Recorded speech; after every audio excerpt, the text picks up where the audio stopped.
Chapter 119. The only arena in Longmen City so far was set up here. Why was Longmen City's Longtu Mountain famous? This huge arena must have played a huge role. People who came to Longtu Mountain to train their bodies would definitely come to the arena to take a look and rest for a while at the mountainside. Of course, Longtu Mountain's scenery was beautiful and had a hint of nature to it. It was a pity that it was evening and they were at the mountainside of Longtu Mountain, so Yunjian did not get to see the beautiful scenery. Instead, she saw many common flowers and plants along the way. Let's go in. It was not Zhang Xiaofeng's first time here, so he took the lead with a chuckle. Boys like Zhang Xiaofeng who paid special attention to fights often came to watch the arena matches. When they came to watch the matches, they did not forget to call the girls over. His purpose was naturally to show off in front of the girls and say a few professional words to show that he was knowledgeable. As expected, Yun Jian could hear Gu Heng's bragging and the girls' admiring voices along the way. Yun Jian merely rolled her eyes and smiled helplessly. There was a group of men standing at the entrance of the arena today, all of them dressed in black and looking solemn. This group of people gave off the feeling of gangsters in movies, making people shudder at the sight of them. Zhang Xiaofeng led the way to the arena, but he was stopped before he could enter. Everyone knew that today's challenge tournament was actually a bet between a mafia boss and a foreigner. Therefore, not just anyone could come and watch the battle. Xiaofeng, move aside. I'll do it. Gu Heng finally had some practical use now. He walked up and looked at the group of men in front of him with heavy expressions. He swallowed a few mouthfuls of saliva and gave them a sideways glance. In an instant, he regained his arrogance and said to them, "I'm Mayor Gu's grandson. We're here to watch today's tournament." At Gu Heng's words, the wild-looking man in front of him stepped aside. The group entered the arena smoothly. Gu Heng breathed a sigh of relief and felt smug again. "Wow, Gu Heng, you're amazing. You can even bring us in. I thought we wouldn't be able to come in." The girls began to boast about Gu Heng again. It made Gu Heng feel smug again. "Jian, let's sit over there." Chen Xini held Yun Jian's hand and walked to an empty spectator stand. There were not many people on the spectator stand at the arena. There were people blocking the entrance. The bet today was not for ordinary people but for the mafia boss and a foreigner, so ordinary people could not enter. There was no lack of spectator stands, of course. Yun Jian and Chen Xini sat on the spectator stand. On the other side, Gu Heng was still busy bragging. "He's a person. A mafia boss's man. Calm. Host. Oh. That's amazing." The crowd gasped again when they heard that. At that moment, the crowd saw the beautiful silhouette who was sitting next to Chen Xini on the spectator stand suddenly walk down the spectator stand. She walked straight to the middle-aged man whom they were talking about, the man whom the mafia boss valued the most. Hey, why is she going to that person? Does she know the mafia boss's underling? Chapter 120. Before Snake Lizard left, she said goodbye to Su Zetian. She directly asked Yun Jian to replace her in tonight's challenge tournament. When Su Zetian first heard the news, he was completely stunned, but in the end, he acquiesced. After all, he had no right to refuse the decision made by the Kosha mercenary superiors. It was already good enough that the superiors sent someone to help him. Thinking about it from another angle, what if this thin and weak girl really had the ability to win for him? After all, the people sent by the Kosha mercenaries were not to be underestimated. Their strength was extraordinary. Yun Jian had met Su Zetian's subordinate before, so he naturally recognized her. Su Zetian's subordinate was called Duan Lei. Duan Lei was tall and strong with a strong physique. He was the second in command of Su Zetian's Dragon Head gang. "Miss Yun." Duanlei respectfully greeted Yunjian the moment he saw her. Although Yunjian was very young, Duanlei was still very respectful to her. After all, if Yunjian dared to participate in today's challenge tournament, it meant that she definitely had some skills. Yunjian nodded indifferently, then said to Duanlei in a low voice, "I'm with my friend. I'll come over when the challenge tournament starts." After that, Yunjian turned and walked away.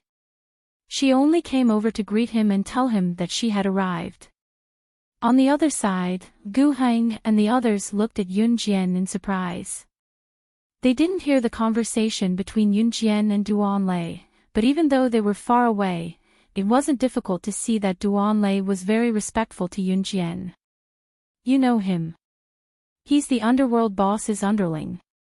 Gu Heng took over everyone's confusion and asked with a sideways glance. Yunjian pursed her red lips and smiled without saying anything.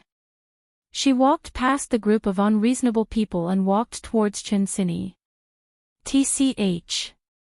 Why is this girl acting so mysterious? Does she really think that she's a powerful person? Does she think that she's more powerful than the underworld boss? What kind of person is this? When a girl saw that Yunjian had ignored Gu Heng and walked away, she couldn't help but shout loudly in order to flatter Gu Heng. She was secretly criticizing Yunjian in her heart. When this girl was criticizing Yunjian, her voice was especially loud, as if she was afraid that Yunjian couldn't hear her. This shout was so loud that even Duanlei, who was standing far away, could hear it. He couldn't help but frown, but he didn't say anything. The girl muttered a few words about Yunjian, but when she saw that Yunjian was too lazy to pay attention to her, she stopped talking. Yunjian had already returned to the seat between Chinsini and Zhang Xiaofeng and smiled at them. Gu Heng and the others also found a place to sit down, their faces brimming with youthful passion. It was obvious that today's challenge match was something that they were looking forward to, longing for, or even yearning for. After waiting for a long time, Yunjian finally saw Duanlei waving at her from afar. Understanding that the match was about to begin, she turned to Chinsini and said, "I'm going to the washroom." She did not say that she was going up to fight. Although Chinsini and the others would find out about it sooner or later, they would not believe her if she said it now. She might as well let them see it for themselves. "Ha! The match is about to start. Jian, go quickly." "Oh, right, do you know where the washroom is? Do you want me to bring you there?" Chinsini offered kindly. "No need." Yunjian shook her head with a grin, bearing a row of neat and pearly white teeth. She then hopped down from the spectator stand that wasn't too high and went around the ring to the backstage after a few steps. Chapter 121. As expected, the match began a few minutes later. Chinsini and Zhang Xiaofeng looked anxious. Both of them were wondering why Yunjian had not returned after going to the washroom for so long. The match was about to begin. At this moment, a tall and sturdy man walked out from the back of the arena. This man was bare-chested, and his broad shoulders and muscular arms seemed to be overbearing and powerful. He was at least 1.9 meters tall. If an ordinary person were to stand next to this man, it would be the difference between a giant and a dwarf. This man was one of the protagonists of the match, the foreigner who had made a bet with Su Zetian. His name was Shiniji. Shiniji was from country Y and was also a boxer in the country's national team. He was so strong that he almost made it into the international tournament. Of course, it was almost. Even so, someone like Shiniji could cause a stir in Longmen City even if he almost made it into the international tournament. Therefore, when Shiniji entered the ring, the crowd was in an uproar. Everyone knew that it was a young woman who was representing country Z to fight Shiniji today.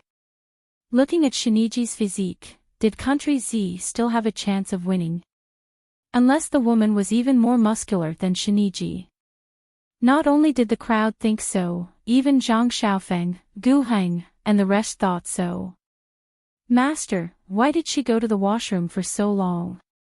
Such an exciting match is about to begin. Cinny, why don't you go to the washroom and look for her? Zhang Xiaofeng turned to Qin Cinny, looking anxious. In spite of it, Zhang Xiaofeng saw Qin Cinny looking at the ring with exaggerated shock.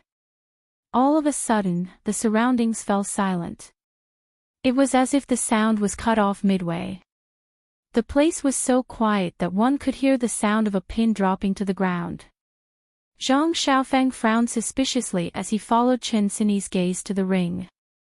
He seemed to have seen something as his pupils contracted and his eyes widened while his mouth formed an O shape.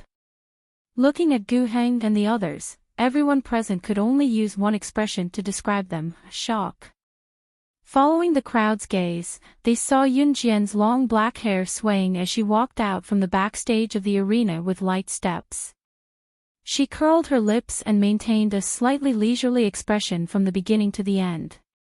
After a moment of dead silence, the atmosphere reached its climax. Oh my God! It was a little girl. Could it be that the person who's going to fight with that foreigner is just a little girl? Oh my God, did I see it wrong? The mafia boss actually let a little girl fight with a foreigner. Isn't he afraid of losing the bet? Look at the difference in height between the little girl and the foreigner. Do we really have a chance of winning this match? After a moment of silence, a storm of chatter resounded throughout the hall. Zhang Xiaofeng stood up from his seat in shock. He pointed at the girl with a faint smile on her face on the stage and gulped. He said in a half-surprised and half-delighted manner, "It's Master. It's Master." Could she be the woman Gu Heng was talking about who's going to fight with that foreigner tonight? Zhang Xiaofeng had mixed feelings at that moment. He was worried for Yun Jian, but at the same time, he felt a deep sense of pride because he was Yun Jian's disciple. In contrast, Gu Heng and the others looked like they had been constipated for a few days. Their faces were dark. Looking at the girl with a faint smile on her face on the stage, Gu Heng gulped again. So all the bragging that he had done to the crowd just now was like showing off in front of a big shot. In the arena, Shiniji looked at Yun Jian's appearance. He put away the same shock in his heart and looked at Yun Jian with disdain. He then mocked Yun Jian in broken Chinese, "Is there no one else in country Z? How dare you let a little girl fight with me? How can a girl with skinny arms and legs like her fight in the arena? Su Zetian is playing with me." Shiniji's arrogant and egotistical tone spread throughout the hall. Seeing this, everyone present was filled with anger as they looked at Shiniji. Any native would lose their cool in the face of a foreigner's mockery. Chapter 122. Yun Jian's verbal rebuttal to Shiniji made the audience cheer for Yun Jian. Even if Yun Jian could not win today's match, at least she represented everyone and used her words to rebuke Shiniji. This resentment was returned to Shiniji, who had looked down on the Z's people. Of course, with Shiniji's achievements and the advantage of his burly physique, the audience did not think that Yun Jian would win. "Little girl, you've successfully angered me."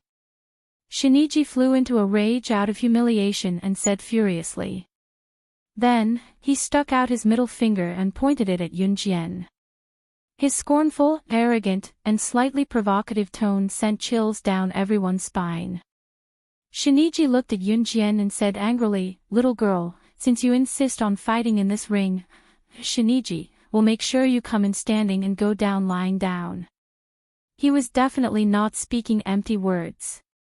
When the audience heard Shiniji's words, they could not help but shiver.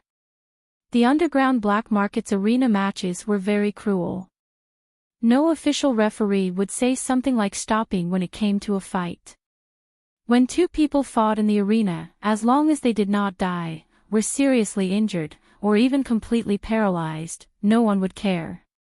Even if the other party was really beaten to death, as long as the person had connections with the higher-ups, they could still get one foot in the police station and the other out of the police station. Who was Shinji? He was a member of Countrywide's national arena team and someone who almost made it to the international arena. He was definitely capable. His sturdy muscles were not just for show. Yunjian, on the other hand, had thin arms, a thin waist, and thin legs. She was only about 1.6 meters tall and could not even be compared to Shinji, who was 1.9 meters tall. To put it simply, Shinji could probably crush a handful of Yunjian with one hand. Obviously, Shiniji's words were meant to severely injure Yunjian during the match. After Zhang Xiaofeng and Chen Xinyi heard Shiniji's words, they started to worry about Yunjian. They quickly accepted that Yunjian was the person who was going to fight with Shinji today, but they did not expect Yunjian to win. After all, the difference in strength was obvious. However, Zhang Xiaofeng still gathered a few people to cheer for Yunjian. Among them, Zhang Xiaofeng was the most enthusiastic. His hoarse shout spread throughout the arena. "Master, go! Master, go! Yunjian, win! Yunjian, win!" After Shinji said those harsh words to Yunjian, Yunjian heard Zhang Xiaofeng's hoarse shout. Yunjian pursed her lips. She did not look at Zhang Xiaofeng and the others. Instead, she looked at Shinji and stuck out her little finger at him. She smiled contemptuously and said, "I'll return the same words to you. Once you're in this arena, you'll have to leave lying down." This little girl was so frivolous. At that moment, this thought appeared in everyone's minds. Shinji was frivolous because of his achievements. However, why was Yunjian so frivolous? Pfft. Shinji sneered at Yunjian and said, "Then, come on." The person who was hosting today's match was Duan Lei. However, even Duan Lei had to re-evaluate Yunjian. He felt that this girl was not ordinary. However, he could not pinpoint exactly what was so special about her. There's no need to announce the start of the match. Just go up and finish it quickly. I'm always ready to deal with you. Yunjian crossed her arms and looked at Shinji with raised eyebrows. Her words made Shinji so angry that he almost stomped his feet. Chapter 123. Good. I hope you can leave this place alive. Shinji snorted in a strange tone. He clenched his fists, and his knuckles cracked. Everyone who heard the sound couldn't help but shudder. On the second floor of the arena, in the VIP seats, Su Zetian frowned as he looked at the confident girl in the arena. This match was very important to him. That was why he asked the Kosha mercenaries for help. Although Yunjian was young and looked harmless, Su Zetian knew very well that the people sent by the Kosha mercenaries were all hiding their strength. Even a 7 or 8-year-old child from the Kosha mercenaries could smile and look at you in the eye for 1 second, then pull out a gun and kill your opponent in the next second. And Yunjian, Su Zetian stared intently at the arena, but his thoughts suddenly changed at this moment. Once Shinji was done with his words, he bellowed and charged at Yunjian with a clench of his sturdy fist. At that moment, everyone held their breaths. Everyone looked at the girl in the arena quietly. Yunjian stood on the spot, narrowed her eyes, and didn't move. Shinji used all his strength in this punch. If this punch landed on Yunjian, if she was really an ordinary girl, this punch would either kill or seriously injure her. Shinji was going to be ruthless. Oh my god, is that girl scared silly? She's standing there without moving. Does she want to be beaten into a meat patty? Oh my god. Someone screamed at this moment. Everyone was already imagining the scene of Yunjian being sent flying by Shinji's punch. Some of the more timid girls closed their eyes in fear, not daring to see what would happen next. Yunjian's grim voice sounded in their ears, "You're dead meat." Yun Jian's eyes suddenly changed, and a faint smile spread from her lips. She said this to Shiniji indifferently. Shiniji's heart skipped a beat. At that moment, everyone's heart tightened into a straight line. Hua! Shiniji was even more furious after hearing this, and he swung his fist at Yun Jian. But a shocking scene suddenly appeared in front of everyone's eyes. Yun Jian, who had been standing still, dodged Shiniji's punch at a speed that couldn't be seen with the naked eye. Shiniji didn't think that Yun Jian could dodge his attack at lightning speed, and he was stunned for a few seconds. It was these few seconds that became Shiniji's weak point. On the battlefield, a moment of stupor was fatal. Yun Jian appeared behind Shiniji and punched him in the ribs and the back. Ah! Immense pain spread through his entire body, and Shiniji fell to the ground with a bang, letting out a heart-wrenching howl. Victory and defeat had been decided in one move. She defeated Shiniji in just a few seconds and a single move. She defeated Shiniji, an expert who almost made it to the International Challenge Tournament. At that moment, Zhang Xiaofeng, Chen Xinyi, and Gu Heng were all stunned. Even Su Zetian, who was sitting in the VIP seats, was stunned.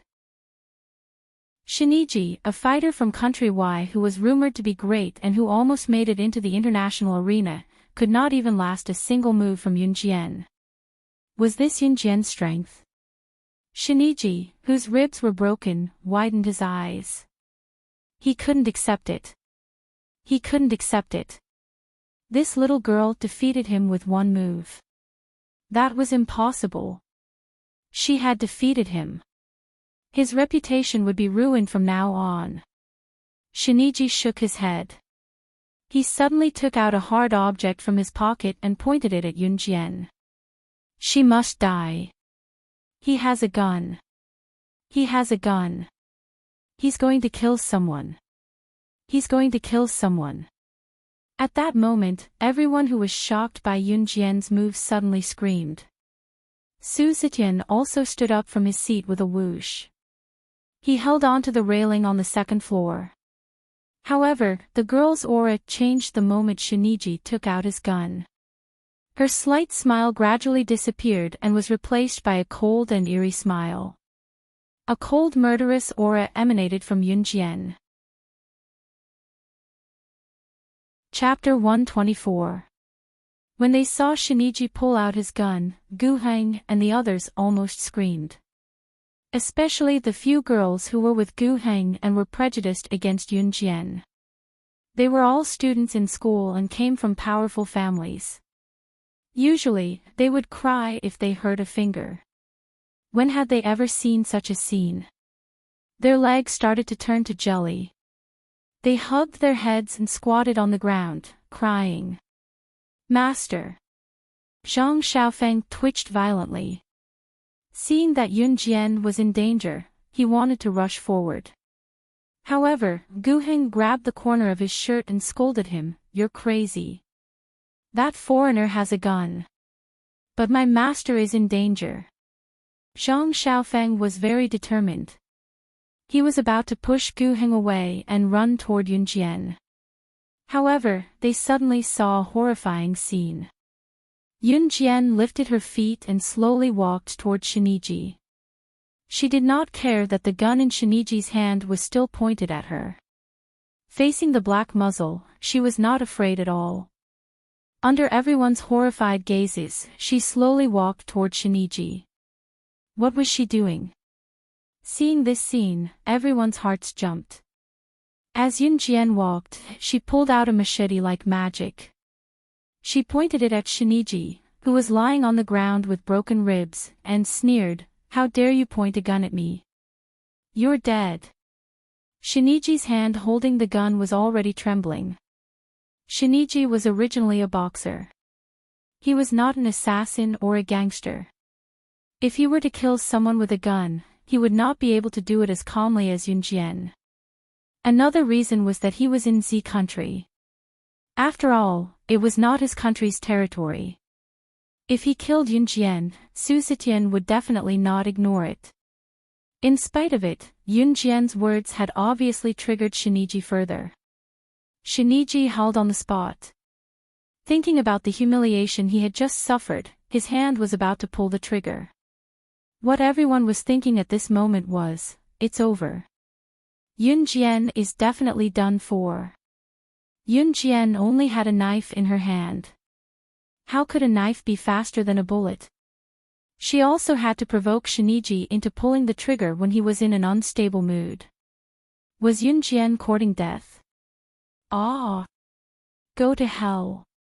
Shiniji howled. He ignored the pain in his back and aimed his gun at Yunjian.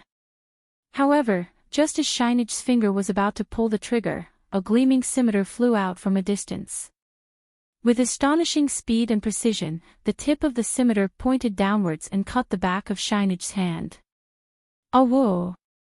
Shiniji's hand that was about to pull the trigger loosened, and the gun fell to the ground in a straight line. That scimitar was thrown out by Yunjian. Just as everyone present was still shocked that Yunjian's scimitar could cut the back of Shinichi's hand so accurately, Yunjian took 2 steps forward and rolled a few times on the ground. Almost in an instant, she flipped over and came in front of Shinichi. She got up and stepped on Shinichi's ribs that were already heavily injured. Ah! Shinichi let out a heart-wrenching scream. At this moment, Yunjian had already stepped on Shinichi's back. She bent down and picked up the gun that Shinichi had dropped from the ground. She played with it in her palm. The entire process only took a few seconds. The people who saw this scene just now all stood up from their seats with a whoosh sound in horror. What did they just see? Shinichi, who was holding a gun, was actually killed by Yunjian in just a few seconds. Oh my god! He was faster than Yunjian, who only had a knife in her hand. Who exactly was this girl? With this kind of skill and speed, this girl was definitely not human. At this moment, Yunjian picked up the gun and pressed the black muzzle against Shinichi's face. It was unclear whether he had fainted or was scared senseless. The girl's demonic voice came from above and resounded throughout the entire place. Killing you will be as easy as slaughtering an animal. Shinichi's heart was already filled with shock and fear. He had never seen anyone so agile. Moreover, it was an underage girl. As far as he knew, there was only one kind of person who could snatch a gun from an enemy's hand. Chapter 125. However, no matter how hard Shiniji racked his brains, he would never categorize Yunjian as a secret agent or an assassin. After all, Yunjian's age was obvious. However, her skills didn't match her age. Wait. Miss Yun, please wait. Duan Lei said as he rushed up to the stage and stopped Yunjian from killing Shiniji. Miss Yun, please spare Shiniji's life for the sake of our boss. Having witnessed what Yunjian was capable of, Duan Lei felt genuine respect for her as he spoke to her hastily. Although Shiniji deserved to die, he was a member of Country-Y's national arena team. Killing him was equivalent to killing a key figure that Country-Y had groomed. Naturally, Country-Y's people would not let it go. This was no longer a matter of personal grudges. It would lead to a bloody battle, and the consequences would be severe. You want me to let him go? Yunjian raised her eyebrows as she held the pistol and patted the black muzzle on Shiniji's face twice. Faced with the young lady's questioning, Duan Lei could not help but gulp. Finally, he mustered up his courage and nodded. Yes. Sure.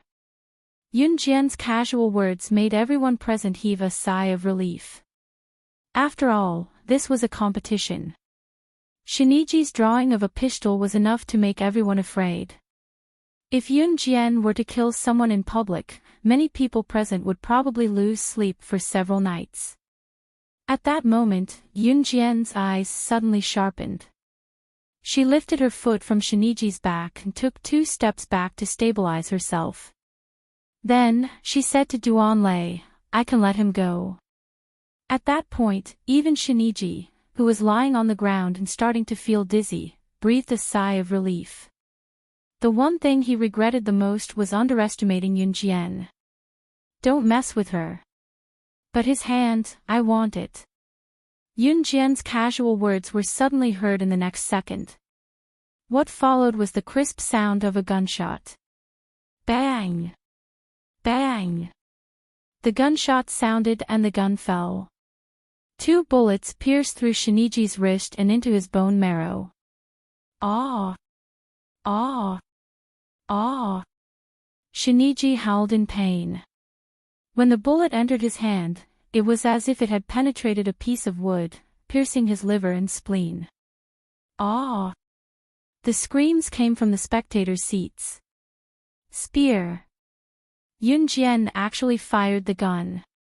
Compared to some timid girls, Zhang Xiaofeng and the others were full of passion. Although they were also afraid, they couldn't help but admire Yunjian from the bottom of their hearts. Everyone present had seen Shiniji's previous attitude. Shiniji had not only ridiculed Yunjian, but more importantly, he had ridiculed Country Z.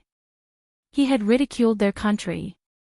Just based on this point alone, even if Shiniji died 10,000 times, it wouldn't be enough to appease the hatred in their hearts. Looking at his wrists that were shot by the pistol, Shiniji fainted. Yunjian's 2 shots not only crushed Shiniji's dignity, but also ended his career as a boxer. Because Shiniji's meridians were broken, it was equivalent to his hands being crippled. The most basic requirement for a boxer was to have a pair of strong hands. After Yunjian fired the shot, she threw the pistol to Duanlei and said, "Tell your boss that I've won the match." After she finished speaking, she turned around and walked out of the ring. Duanlei hurriedly caught the pistol that Yunjian had thrown to him. He swallowed his saliva and turned around to clean up the mess.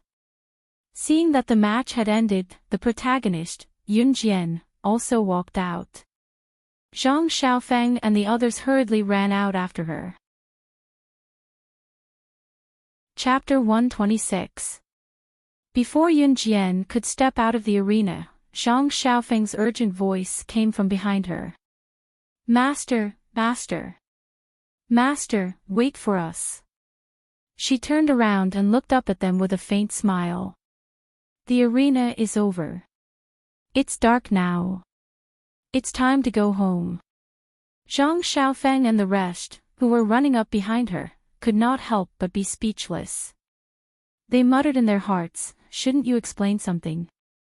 Master, what happened just now? Why did you fight with that foreigner? Also, your posture just now was so cool. By the way, how did you throw the knife out just now? That move was so powerful. It was like a living version of Xiao Li's flying knife." Zhang Xiaofeng's words were fired like a machine gun.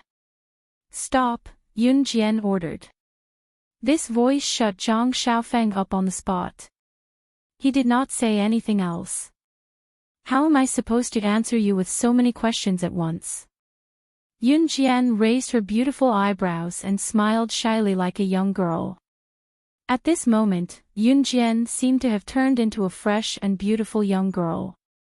It was as if the young girl who was dismissive of Shiniji just now did not exist at all. Then we'll answer them one by one. Master, why were you the one who fought with that foreigner just now? Also, why didn't you tell us this earlier? Zhang Xiaofeng asked the question that everyone wanted to know. Pairs of black eyes stared at Yunjian in unison. Yunjian pursed her lips and finally opened her mouth. She reached out and snapped her fingers in the air. Then, she pursed her lips at Zhang Xiaofeng and smiled mysteriously. "Take a guess." After that, she turned around and did not intend to explain further. However, what Yunjian did not expect was that Zhang Xiaofeng and the rest would follow closely behind her, begging her to teach them the domineering moves just now. Even Gu Hing followed closely behind Yunjian. He even apologized to Yunjian for his previous actions. This caused Zhang Xiaofeng to brag to Gu Heng and the others somewhat childishly, "This is my master." Yun Jian finally got rid of Zhang Xiaofeng and the group of people who were chasing her to get to the bottom of things. She set foot on the road home. It was chilly at night, especially when it was close to winter in autumn. The weather changed quickly, and the temperature difference between day and night was large. Yun Jian was wearing a jacket today, but she still felt a little cold. As they walked past a street lamp, a sports car drove past them and stopped beside Yun Jian. Yun Jian had not expected the car to stop. She pulled her jacket around herself and turned around. Coincidentally, she saw Ce sitting in the Lamborghini looking at her. He tilted his head, and his chiseled features became clearer under the street lights. "Get in the car," Ce spat out 2 words from his beautiful thin lips. Yun Jian did not stand on ceremony. She immediately walked over to open the door of the Lamborghini and sat in the front passenger seat. The heater in the car warmed up Yun Jian's body temperature. "Why are you wearing so little every time? Do you want to freeze to death?" Ce raised the temperature in the car again and glanced at Yun Jian. Yun Jian opened her mouth, but found that she could not refute him. In the end, Yun Jian only said one sentence, "Why are you looking for me?" Ce paused, and a trace of warmth appeared on his flawless face. "I'm taking you to a banquet. I'll be back tomorrow. Andy has already informed you, so you don't have to worry about staying out all night." As he spoke, he did not allow Yun Jian to resist at all. He stepped on the accelerator and sped off. By the time Yun Jian reacted, Ce had already taken her to the back of the mountain. They boarded Ce's private jet and hurried to Country M. Chapter 127. Country M, New York. New York was located in the southeastern part of Country M along the Atlantic Ocean. It was Country M's largest city and largest port. It was a world-class international metropolis. Ce's private jet flew over New York's airspace and finally landed in an empty space at an airport. Because it was a private jet, there was no need to transfer planes in between. Thus, the flight took less than 10 hours. Due to the time difference between Country Z and Country M, it was around 6:00 in the morning in Country Z. However, it was already 6:00 in the evening in Country M. It was also dinner time. Yun Jian took a nap on the plane. This was the first time she had slept so soundly since her rebirth. When she woke up, the plane had already landed on land. Yun Jian rubbed her eyes and got up from the soft cushion. She stretched and suddenly felt that something was amiss. Cushion. She turned her head and was surprised to find that she had fallen asleep leaning on Ce's lap. What was going on? She remembered that after she boarded the private jet, Ce did not explain the situation to her. She looked at the scenery outside the window and gradually fell asleep. However, she had clearly chosen a soft cushion to fall asleep on the plane. Why was her head lying on Ce's lap when she woke up? Could it be that he had moved her head to his lap? Yun Jian pursed her lips slightly when she thought of this. Even if he had moved her head from the cushion to his lap, why didn't she feel anything at all? This shouldn't be the case. How could she let down her usual guard and fall asleep peacefully without any fear? "You're awake." Ce's hoarse and magnetic voice sounded from above her head. Yun Jian looked up and saw Ce's handsome face turn to the side. His fair and slender fingers were scratching his messy short black hair. His earlobes were slightly red. Yun Jian swallowed her saliva and pursed her lips to reveal a stiff smile. "Have we arrived?" "Yes." Ce nodded. He stretched out his slender fingers and opened the door of the plane. He turned sideways and jumped out first. Yun Jian bent over and also jumped out of the cabin door. After Yun Jian landed on the ground, Ce grabbed her little hand and walked towards the street. Yunjian was stunned by Ce's actions. She wanted to shake off his hand, but found that he was not as strong as her. This was also the first time she had encountered such a situation. She immediately blushed and lowered her head. Don't look at how Yunjian could kill people so easily. Even if she saw erotic scenes in her previous life, she could still do it without blushing.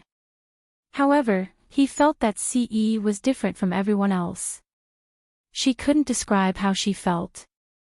The banquets of the upper class usually started at around 8 o'clock, which meant that there was still some time left. Ce smiled beautifully as he held Yunjian's warm little hand and walked towards one of the top clothing stores in New York. This clothing store was owned by a world-class fashion designer in New York. Usually, it received very few customers. However, the customers it received were all world-class bigwigs. As Ce held Yunjian's little hand and walked into the store, Yunjian saw two men in their 20s walking towards her. When the two men saw Ce and Yunjian holding hands, they couldn't help but be stunned. Then, they walked in front of Ce and lowered their heads. "Young master, the dress is ready." Yunjian was also stunned when she saw the two men. They were the two men who had been standing on either side of Ce when she had first met Ce. Chapter 128. Ce nodded slightly. He pulled Yunjian past the two men and walked towards the changing room. The two men were left dumbfounded. F*ck, is the young master enlightened? He's even learned how to hold a woman's hand. One of the men rubbed his hands, a trace of surprise appearing on his handsome face. He couldn't hold it in any longer and said to the other man, "Adam, the young master's matters aren't something you and I can casually discuss. Do your job well." The other man, who looked more composed, reminded him before turning to leave. The man called Adam stood there and clicked his tongue twice. He muttered to the more composed man, "Go, go, go, you're the most serious one." Ce had a custom-made lace evening gown for Yunjian. It was pure black and not revealing at all. This evening gown was designed by the world's top fashion designer and was one of a kind in the world. Its economic value couldn't be measured by money. After Yunjian changed and came out, she saw that Ce had already changed into a formal suit. Ce's foundation was very good. His handsome face was flawless, his tall nose bridge and deep eyes exuded the aura of a king. The black suit clung to his muscular skin. When Yunjian came out, Ce's fair and slender fingers tugged at the tie of his suit. From the side, he looked like a still and untainted figure in a painting. He was so handsome and delicate that there was nothing to nitpick about him. Even though Yunjian had seen many handsome and delicate men in her previous life, none of them could compare to the one in front of her. She was stunned for a few seconds. "What's wrong?" Yunjian only reacted when she heard a pleasant male voice. Ce narrowed his eyes as he sized up the young lady in the black lace evening gown. Every time he met Yunjian's eyes, he would suppress his distant feelings towards women and wanted to take a step closer to her. When he first discovered this, even he couldn't believe it. He knew himself very well. He hated women. Ever since he was young, as long as there were women around, he would feel nauseous. If a woman came close to him, he would feel extremely disgusted. This is a quirk. But it was different for Yunjian. He could feel it deeply. Yunjian's petite figure kept floating in front of him. That faint milky fragrance lingered at the tip of his nose, making him feel a little different. That was why he couldn't help but get close to her, and even hold her hand. Therefore, when Ce saw Yunjian's smooth and tender arms, the lace gown that accentuated her petite figure, and her well-developed twin peaks, he couldn't help but gulp. "Let's go." Yun Jian moved her red lips and walked out directly. Si paused for a moment as the girl's fragrance dissipated into the distance. Then, he strode after her. Country M, New York, the 39th floor of the Triangle Building. In the middle of the room, a dignified and imposing middle-aged man in his 40s was holding a glass of red wine and chatting amicably with a man of the same age in front of him. This dignified middle-aged man was called Si Chu. He was the head of the armaments family, Cold Pavilion. Without a doubt, he was also Si Yi's biological father. At this moment, Si Chu was chatting happily with the middle-aged man opposite him. Chapter 129. Si Chu followed the middle-aged man's gaze and saw a 17 or 18-year-old girl standing there. She was pretty and had an outstanding temperament among the group. Of course, as the leader of the Arms family, Si Chu did not care about the appearance of his future daughter-in-law. He cared about the marriage between the big families and the friendly relationship between the big families. He nodded at the middle-aged man and praised hypocritically, "Old Sure, your daughter is not bad. She has a good temperament." This was Si Chu's highest compliment. He patted the man's shoulder as he spoke. Shurichuan's face lit up. He moved closer to Si Chu and smiled. Then, about the marriage between Si Yi and my daughter, of course it's a done deal. Si Chu replied with a laugh and an absolute tone. Shurichuan smiled and lowered his voice to ask Si Chu, then, does Si Yi agree to this marriage? How can he not agree to this kind of thing? Humph. I'm his father. Can't I make the decision for such a small matter? Speaking of this, Si Chu suddenly felt as if he had been hit on the trigger point. He said angrily. Speaking of his son, he really could not control him. However, he would never lower his head in front of outsiders. Naturally, he had to put on a "I'm the father, I make the decision" attitude. Hearing Si Chu's affirmative tone, Shurichuan seemed to be relieved. At this moment, a man walked over and whispered in Si Chu's ear. Si Chu immediately reacted and moved his old face closer to Shurichuan. He smiled and said, "My son is here. Hurry up and ask your daughter to come over. Let the two of them meet." Shurichuan was happy when he heard this. He hurriedly waved at his daughter, Shirlaixiang. Shirlaixiang had been waiting there for a long time. When she saw her father waving at her, she hurriedly ran over. Her heart was filled with joy and nervousness like a young girl.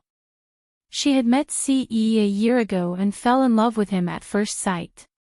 The young man's handsome face kept appearing in her mind and she could not get it out of her mind. Although they were far apart, ever since they met, she swore that she would marry him. On the other hand, the Shi family and the Si family were both military families, and the two families had a mutual interest. The upper-class aristocratic families usually like to unite their families through marriage to strengthen the trust between them. Although it was the modern era, these old customs could not be changed. Beep. The only elevator beside the banquet hall opened. Shirlaixiang stood beside her father, Shurichuan. Her entire body was tense. She even ran her fingers through a few strands of her hair, afraid that her imperfections would be exposed.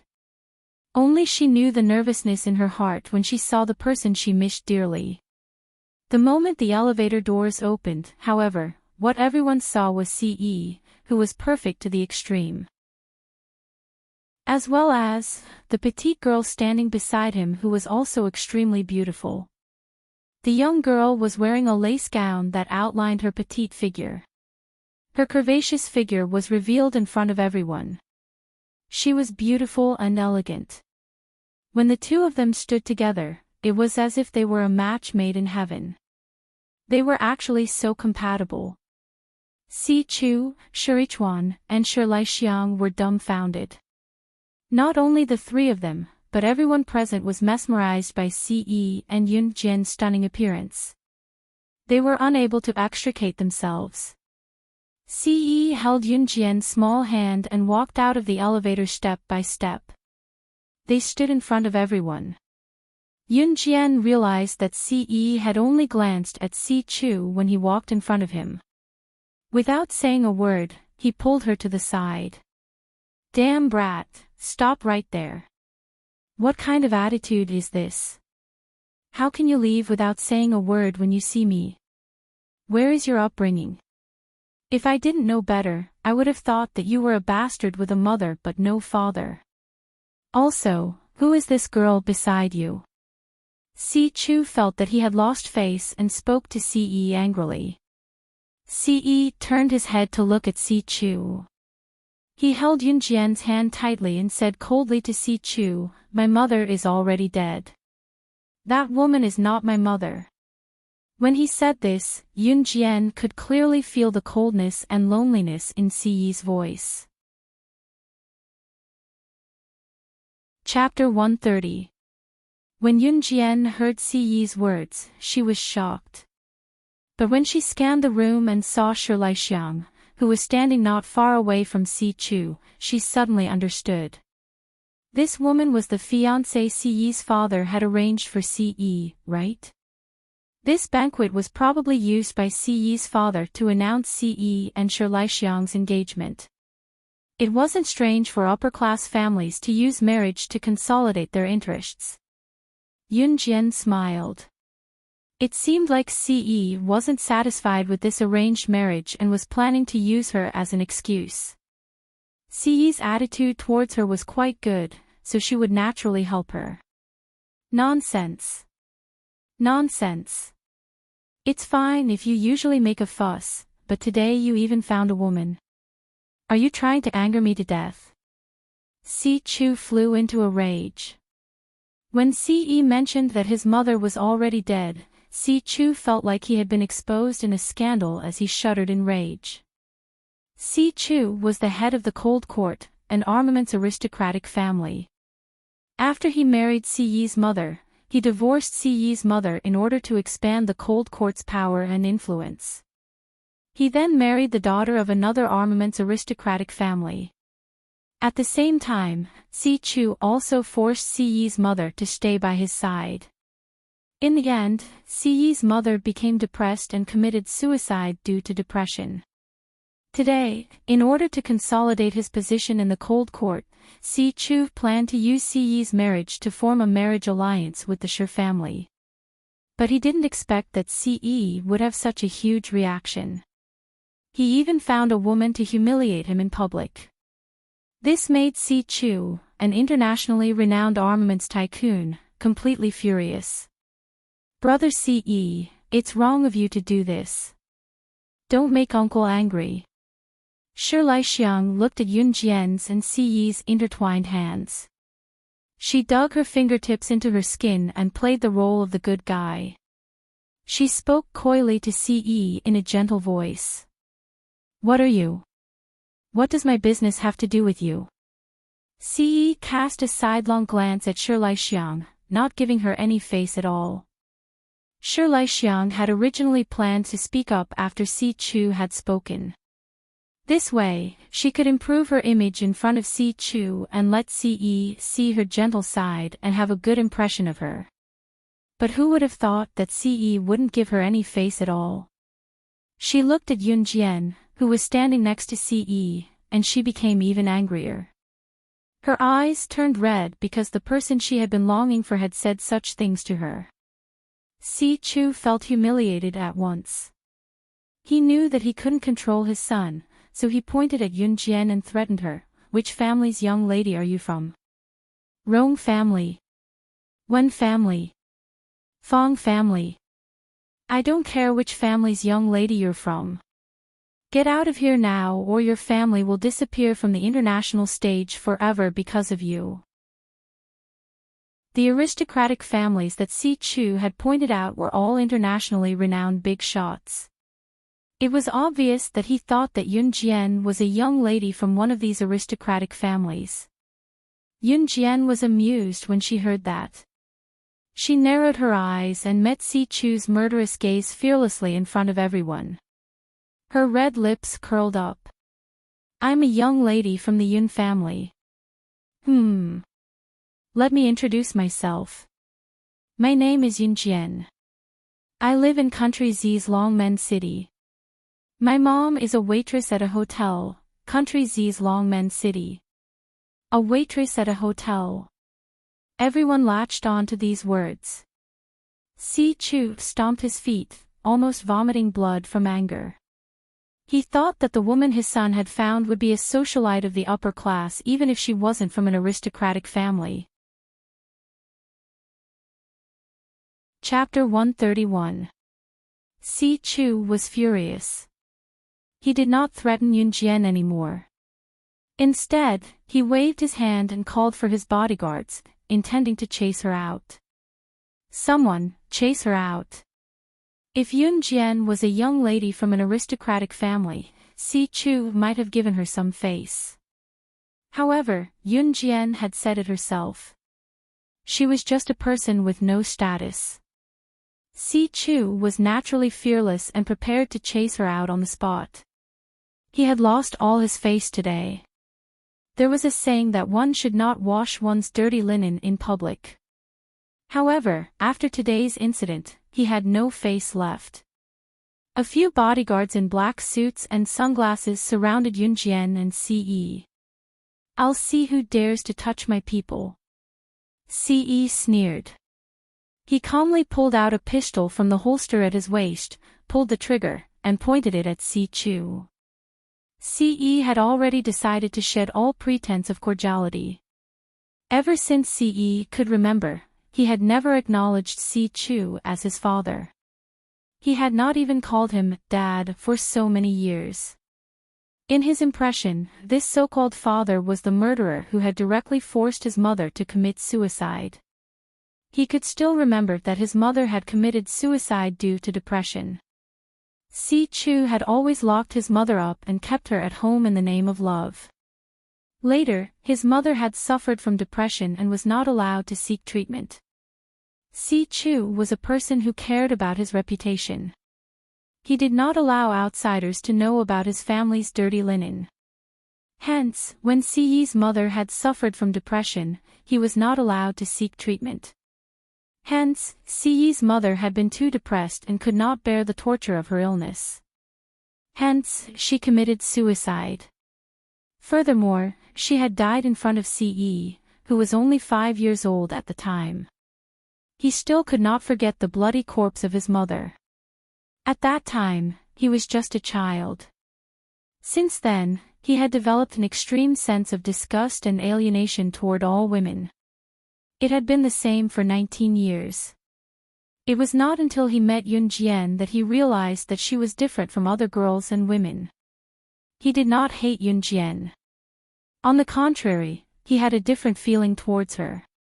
Bastard! Are you going to kill your father for this woman? Si Chu was so angry that his hands were trembling. Back then, he had divorced Ce's mother and married the daughter of another aristocratic family for the sake of expanding Cold Pavilion's influence. Today, the Cold Court had become the vanguard of the world's military families, but his most beloved son had turned against him. He had only loved one woman all these years, and that was Ce's mother. But for the sake of so-called face and power, he gave up these feelings of love. He had countless mistresses in his life, and it wasn't that he didn't have any other sons or daughters. However, Ce was the only one he had chosen as the successor of the Cold Court. In Si Chu's heart, everything he did was for Ce. But what about him? He actually wanted to kill him for a woman. Si Chu felt as if his heart was being cut by a knife. Shi Laixiang stood at the side and watched as Ce pulled out his gun.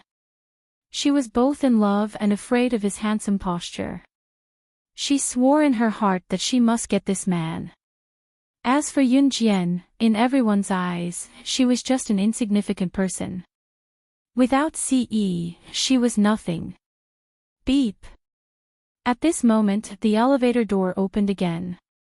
A woman with a tight figure walked out of the elevator side by side with a man in his 20s in a blue floor-length evening gown. A group of people followed behind the woman and the man. Of course, they weren't ordinary people. On the contrary, they were full of vigor. Even Si Chu couldn't help but take a second look when he saw these people. When he saw the leader of the group of people, a woman in a blue evening gown, he was shocked. The woman's exposed left wrist was imprinted with a skull symbol. A skull symbol on her wrist was the symbol of the Kosha mercenaries. This woman was actually a member of the Kosha mercenaries.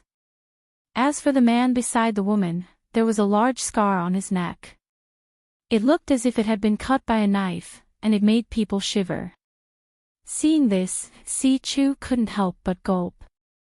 If he guessed correctly, this man was in a cooperative relationship with the Kosha mercenaries. He was one of the 4 leaders of the underground assassin organization, the Enhan organization, Shuang. If the name of the Kosha mercenaries made people shiver, then the Enhan organization was a hellish existence. Countless international assassins and secret agents were from the Enhan organization.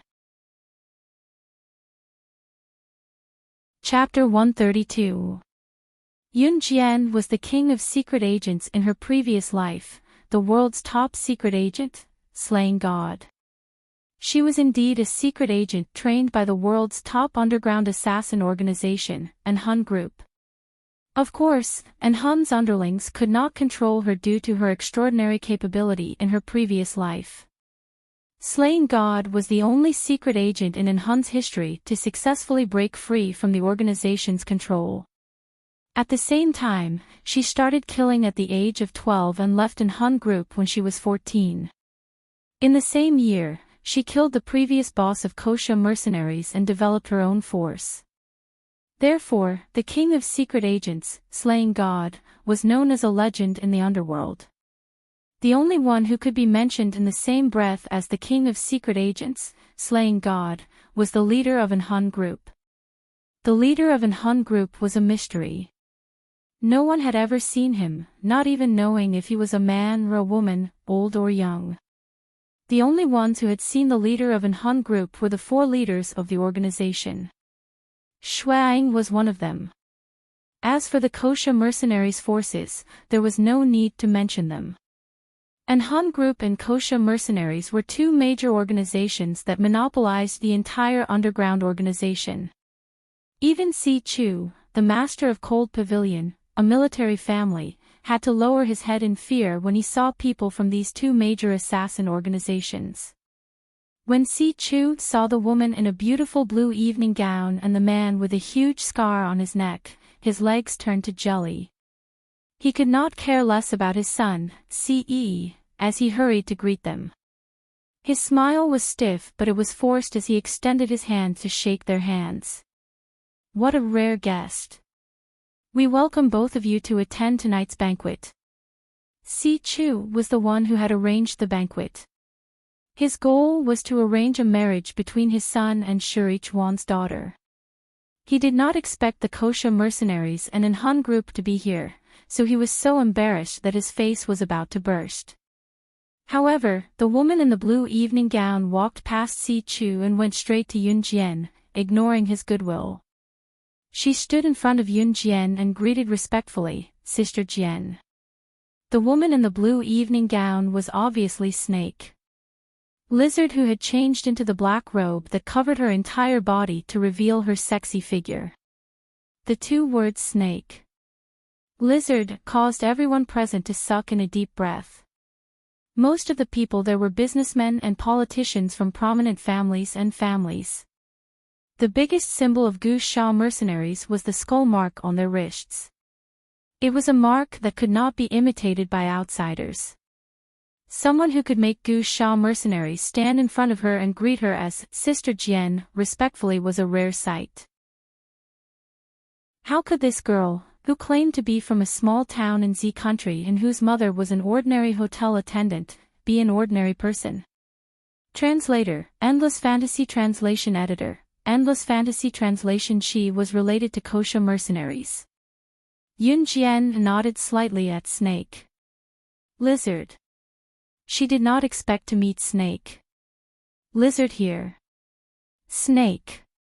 Lizard had kept a low profile when she returned to Longmen City the last time. She was dressed very tightly, so the skull mark on her wrists was not exposed. Today, Snake. Lizard had changed into a blue evening gown. Her enchanting female body was faintly discernible. At the same time, the skull mark on her wrists was also intimidating. The girl in front of him was related to Kosha mercenaries. More importantly, the Kosha mercenaries who did not even care about Si Chu was calling Yun Jian, Sister Jian, respectfully. What did this mean? Si Chu started to twitch. Shi Xiang was annoyed when she saw everyone's attention on Yun Jian. Chapter 133. When Shi Xiang said this, she even shook Shi Chuan's hand and acted like a spoiled child. However, Shi Xiang's words attracted everyone's attention. Let the internationally famous assassin organization that kills without blinking an eye be polite. Pfft, this Shi Xiang must be stupid. Was she that lucky?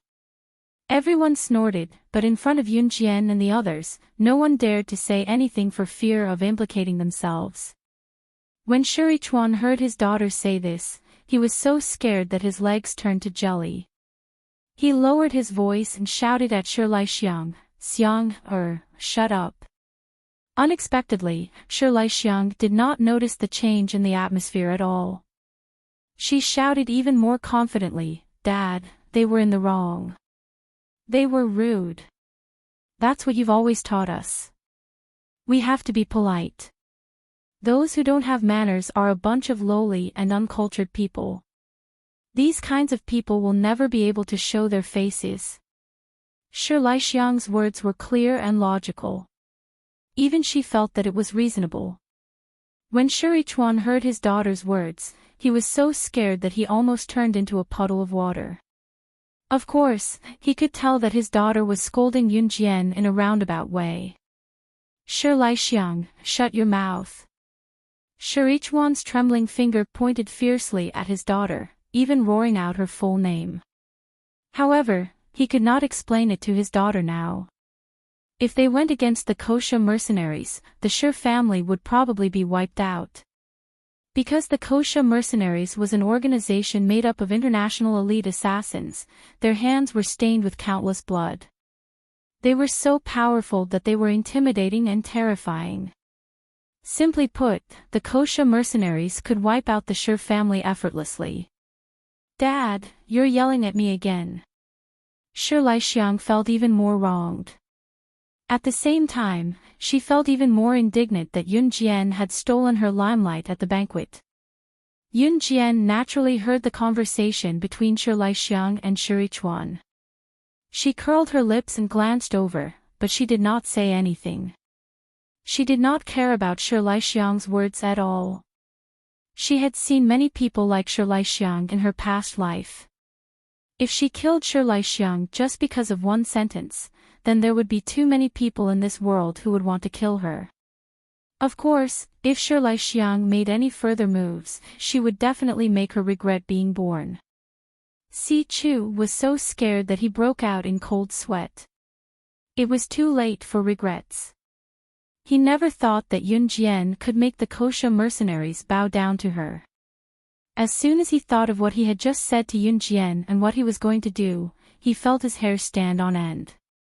Miss Yun, we were blind just now and said something wrong. I hope you won't take it to heart. Si Chu was so scared that he broke out in a cold sweat. His attitude towards Yun Jian had changed completely. Si Yi's sword-like eyebrows flashed. He stood beside Yun Jian and smiled at her. He sneered at Si Chu's attitude. At the same time, he exchanged glances with Shuang, who was standing not far away. What if I insist on taking it to heart? Yun Jian glanced at Si Chu and smiled evilly. It made people's hearts tremble. Si Chu's heart thumped and he was sweating profusely. After all, He had been working for many years and had experienced many big situations. He hurriedly smoothed things over and pretended to be calm. Miss Yun's temperament is extraordinary. One look and I can tell that you are a magnanimous person. Of course you won't take it to heart. This sentence made it clear. If Yun Jian took it to heart, then she would appear to be narrow-minded. Yun Jian smiled sweetly. She pursed her lips and followed Si Chu's words. Of course I won't take it to heart. Pausing for a moment, she curled her lips again.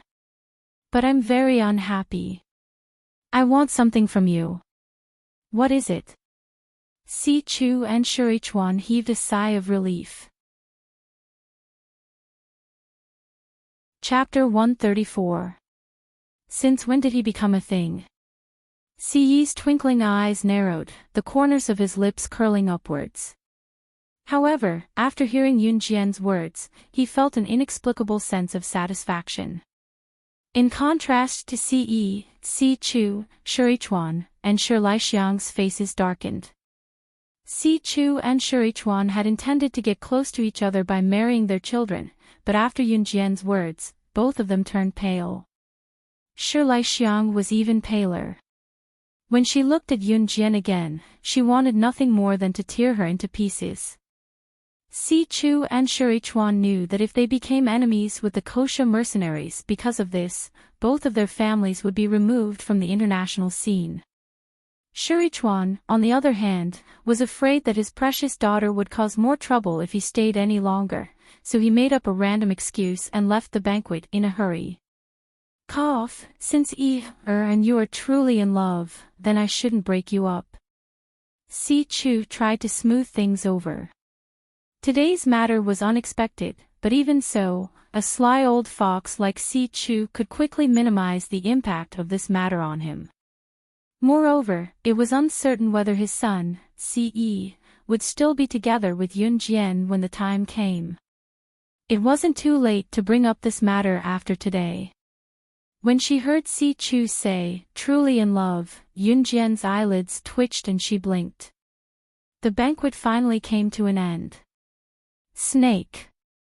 Lizard left the banquet hall to attend to her own matters.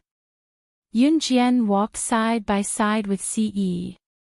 Suddenly, she reached out and poked Si Yi's arm, winking mischievously as she teased, I even sacrificed my reputation to help you just now. You should at least thank me.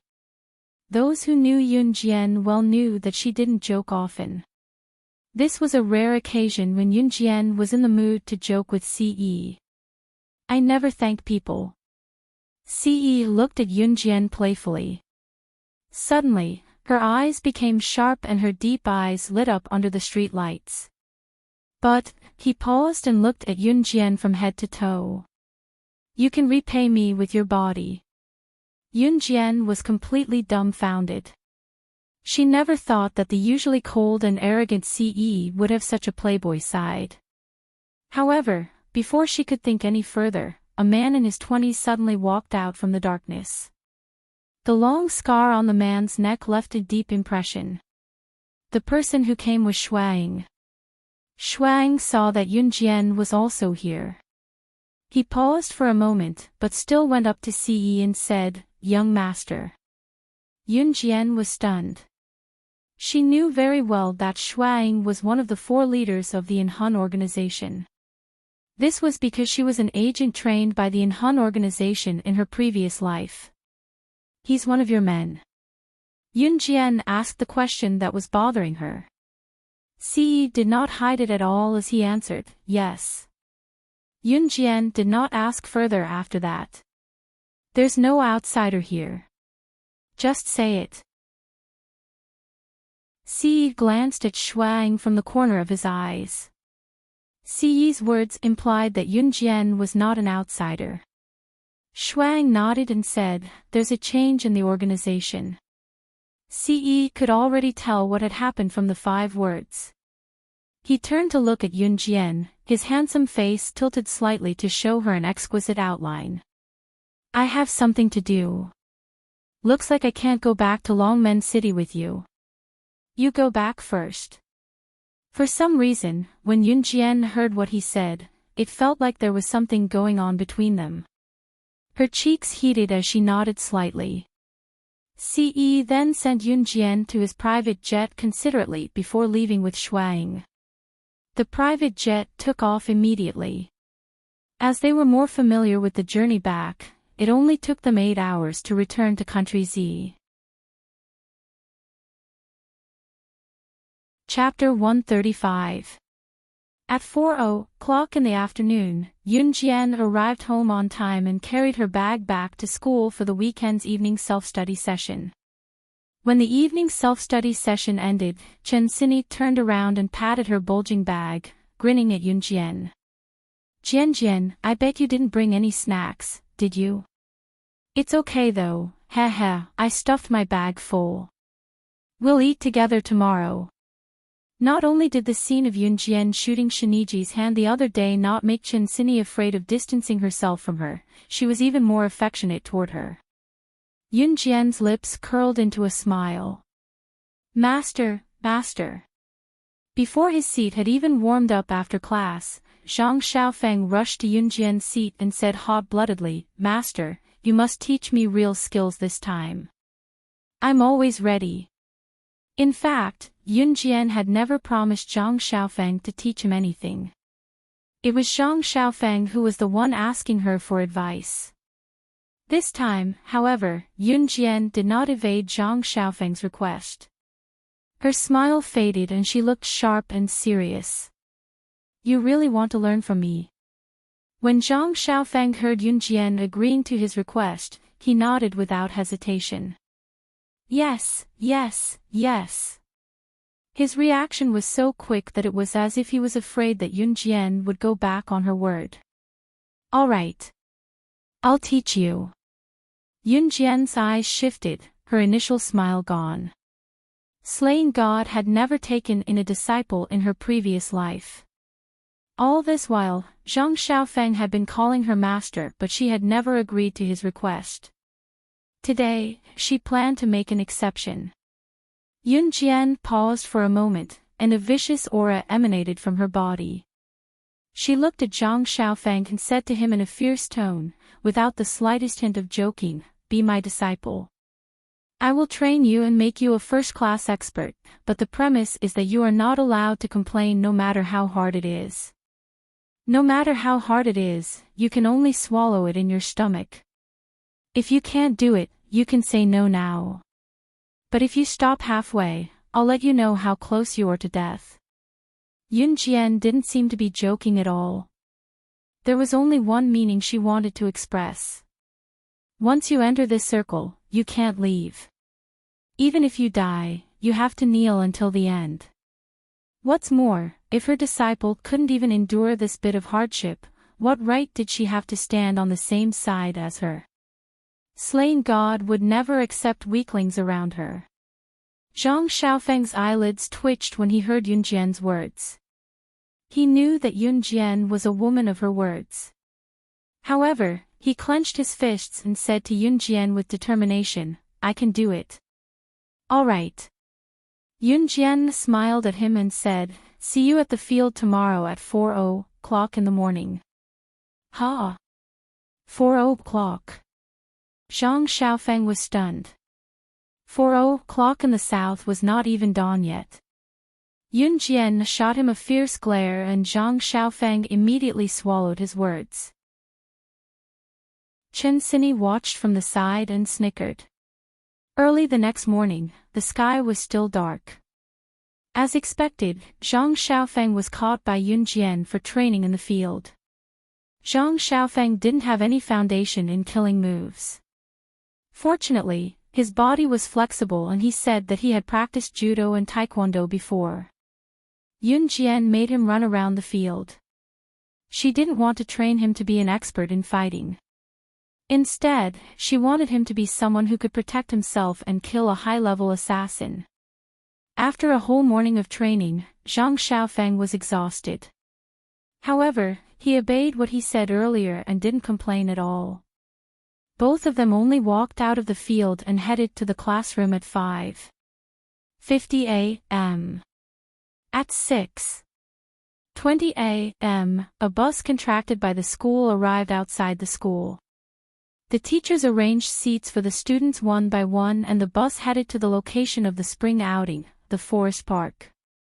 Sitting in the bus, Yunjian looked at the youthful and excited faces of the students around her and could not help but smile.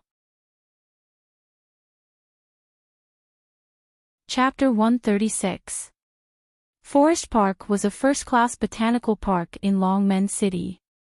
There were professional gardeners taking care of the flora and fauna in the park. At the same time, there were many game venues and an empty plot of land for tourists to have a barbecue. Therefore, there was an endless stream of tourists visiting during the cool seasons of spring and autumn. Once they got off the bus, the teachers allowed the students to do whatever they wanted. Chen Xinyi pulled Yunjian along as she looked around and walked quickly. Zhang Xiaofeng, who was behind them, carried 2 heavy school bags and ran to catch up. He could not help grumbling to Chen Xinyi, F***CKU, Chen Xinyi. These bags are so heavy and you have the nerve to ask me to carry them for you. Ha, just take it as training for you. Here, I'm helping you train your physique better. You should be thanking me. Chen Xinyi stomped her feet and chuckled cheekily. Jian, there's a game of shooting balloons with toy guns over there. You can even win a big doll if you hit the jackpot. You're so accurate, let's go over and play. Chen Xinyi tugged Yunjian and ran over excitedly. Zhang Xiaofeng wiped his sweat and groaned inwardly as he carried the 2 heavy school bags. In the end, he gritted his teeth and followed them angrily. The balloon shooting game had only become popular recently. It was available in some parks, scenic spots, or large entertainment venues. Little boys liked to play with toy pistols, sniper rifles, and rifles. This balloon shooting game used this kind of toy rifle to shoot balloons. The bullet fired by the rifle was only a small bullet the size of a soybean. It was not a real bullet and had no lethality, so even if it hit, there was no danger at all. Of course, there was a limit to the number of bullets used in the balloon shooting game. After paying the corresponding amount, the player could shoot 15 bullets and burst a few balloons with each bullet. The corresponding prize would be given according to the number of balloons burst. If each of the 15 bullets could burst a balloon, the player could win the biggest prize, a big doll about a meter in size. Of course, these toy rifles had been tampered with by the boss, so the bullets fired from them were all off target. Otherwise, if everyone got shot, the boss would definitely suffer a loss. Boss, we want to play once. Chen Xinyi pulled Yunjian to stand in front of the balloon shooting game table, paid the money, and giggled. The boss was a fat, middle-aged man with a bald head. When he saw that Chen Xinyi and Yunjian were playing his game, he rubbed his hands and smiled so widely that his eyes almost became a line. Reaching out to take the money, he was secretly happy, but his mouth said, "Okay." His balloon shooting game was designed to earn the most money from students like Chen Xinyi and Yunjian. At this moment, he was naturally overjoyed. He thought, look, 2 more female students have come to give me money. How could people like them hit the jackpot? At that time, as long as there was a small prize, he would make a profit again. Since Yunjian and Chen Xinyi were the prettiest and there was also Zhang Xiaofeng, a popular figure in school, the balloon shooting game gradually attracted a group of students who came to watch the show. Jian, you do it. Chen Xinyi passed the toy rifle to Yunjian and pointed at a big doll excitedly, telling Yunjian, Jian, you can do it. I want that big doll, it's so cute. Yunjian smiled and took the toy rifle, but she was not ready to aim. Sis Xinyi, why didn't you let me have that doll if you want it? A man's teasing voice interrupted the conversation and said to Chen Xinyi, Sis Xinyi, why didn't you let me have that doll if you wanted it? Everyone looked over at the voice and saw a good-looking boy who was slightly tall and slender walking over. He went to Chen Sini arrogantly and looked at the toy rifle in Yun Jian's hand before he spoke to Chen Sini again in a boastful tone. Sis Sini, have you forgotten that I've officially learned marksmanship from a master? If you want this doll, you can't let a little beauty shoot it for you instead of me. Chapter 137. As the boy spoke, he reached for the toy rifle in Yun Jian's hand. With a frown, Yun Jian turned her hand away and avoided the boy's hand. The boy did not feel awkward as he chuckled and studied Yun Jian from head to toe. Pretty girl, you won't be able to hit a balloon with a gun like this. Why don't I teach you how to do it, Ling Chen, aren't you annoying? We're having fun on our own. Are you done? Chen Sini could not help yelling at the boy. Ling Chen was the son of Chen Sini's father's business partner. He could be considered her childhood playmate as well. However, due to Ling Chen's boastful personality, Chen Sini did not like to play with him since they were young. Ling Chen was also known as a playboy in school. Due to his good looks and prominent family background, many girls admired him. He was a boy who changed girlfriends more frequently than he changed clothes. It was because of this that Chen Sini kept a respectful distance from him. Sister Sini, who are we? Don't make it sound like we're so distant. Ling Chen was indeed a master flirt. He managed to turn the awkward situation around with just a few sentences. In spite of it, Ling Chen's dark eyes were fixed on Yun Jian as he spoke to Chen Sini, looking like he was deep in thought. Chen Sini was dumbfounded for a moment before she realized what was going on. Was Ling Chen trying to set his sights on Jian Jian?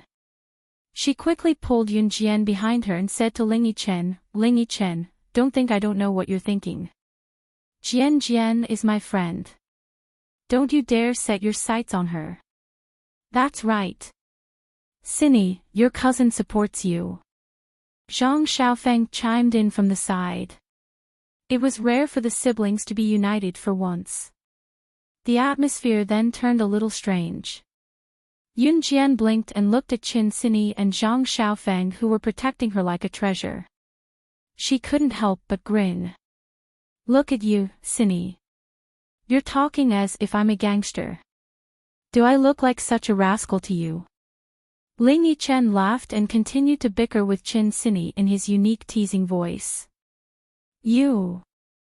Just as Chen Sini was about to flare up at Ling Chen, Yun Jian turned her delicate face to Chen Sini and asked, which doll do you want? As she spoke, she weighed the toy rifle in her hand. It was only then that Chen Sini regained her senses. Exhaling in relief, she snorted at Ling Chen and smiled at Yun Jian, pointing at a big bunny doll. Jian, I want that big bunny. Okay. Yun Jian narrowed her eyes, a clean smile forming on her lips. The crowd was displeased with Yun Jian's confidence. Someone even yelled out, how can you get this big doll just because you want it? Unless you shoot 15 balloons. Don't talk like you're a sharpshooter. Can you guarantee that you'll hit the balloon every time you shoot? The disgruntled voice came from Lu Rongrong, who hated Yun Jian to the core. Ling Chen was annoyed that Yun Jian ignored her right after she opened her mouth, but he had always been a patient man when it came to beautiful women. Ling Chen flipped his hair coolly. Seeing Lu Rongrong's rude remarks to Yun Jian, he was about to step in and save the damsel in distress to help Yun Jian and make Yun Jian change her opinion of him instantly. All he saw was Yun Jian looking at Lu Rongrong with a grin. She lifted her chin slightly, her hand that held the toy rifle raised and fired at the balloons without even looking at the cloth that held them. Bang, bang, bang, the sound of balloons exploding when they were hit by the gun echoed in everyone's ears. The girl with the toy rifle did not even look at the cloth. She was shooting blindly. 15 bullets, not a single one missed. Chapter 138. At this moment, even Chen Sini and Zhang Xiaofeng, who had seen Yunjian's marksmanship before, were stunned. She could actually shoot balloons blindly, and not a single one of the 15 bullets missed. Only someone who was very familiar with guns could do this. And she, Yunjian, was just an ordinary student. The surroundings were quiet, especially Ling Yichen. He put on a what the F***ck expression and stood there in a daze, not even moving an inch. On the other hand, it was Lu Rongrong's first time witnessing Yunjian's skills. She was dumbfounded on the spot. At this moment, she didn't even think about her own trick anymore. Her eyes only revealed shock and fear. "I'm so sorry, I accidentally hit all of them." Yunjian smiled and looked at the crowd. She didn't feel that there was anything wrong with what she said. However, the crowd who had watched from the beginning to the end knew that Yunjian's words were meant for Lu Rongrong and Ling Yichen. Even the thick-skinned Lu Rongrong and Ling Yichen couldn't help but smile at this. Zhang Xiaofeng and Chen Xini snickered at the side, especially Chen Xini. She even gave Yunjian a thumbs up. Then, Chen Xini asked the shop owner for a big bunny doll. The shop owner's face was bitter, and his heart was filled with regret. However, in front of so many people, he didn't dare to go back on his word and refused to give Chen Xini the big doll. If he went back on his word in front of everyone, who would dare to play his game of shooting balloons? Then, how would he earn money? The shop owner's face drooped, and he slowly and unwillingly handed the big bunny doll to Chen Xini. Chen Xini held the big bunny doll happily. She even shook the big bunny doll at Ling Yichen and made a funny face. In the end, Lu Rongrong ran away with her tail between her legs. Before she left, she even flashed a wicked smile. Whenever she thought of the mysterious woman she met last night, who said that she would help her teach Yunjian a lesson, she couldn't help but feel happy. Moreover, that mysterious woman said that as long as she lured Yunjian to her place today, she would teach Yunjian a lesson. Lu Rongrong couldn't help but snicker in her heart. "Humph, Yunjian, you're the one who provoked me." Lu Rongrong cursed inwardly for a while and revealed an evil smile. She had already thought of a solution. Forest Park was a scenic spot located in a primeval forest. Later generations had only transformed the forest, but the scenery in the park was all from nature. Therefore, it gave people a pristine feeling, allowing people to breathe in waves of fresh air while standing in it. After the balloon shooting game, Yunjian, Chen Xini, and the others sat on a tranquil lawn in the park. The surrounding trees provided shade, and the branches and leaves of the trees acted as a shelter, so they were not afraid of being exposed to the scorching sun at noon. Not only did Ling Yichen not leave because of that incident, he even shamelessly followed Yunjian and the rest. Yunjian and the rest did not purposely stop him. They just treated him as if he did not exist. Chen Xini sat for a while and opened countless bags of snacks. The snacks were dry in her mouth and she even drank a lot of water in the morning, so she felt the urge to pee now. "Jian, I'm going to the washroom. You stay here. You have to keep an eye on the rest of the snacks. We can't let the two dumb pigs, Zhang Xiaofeng and Ling Yichen, eat them no matter what."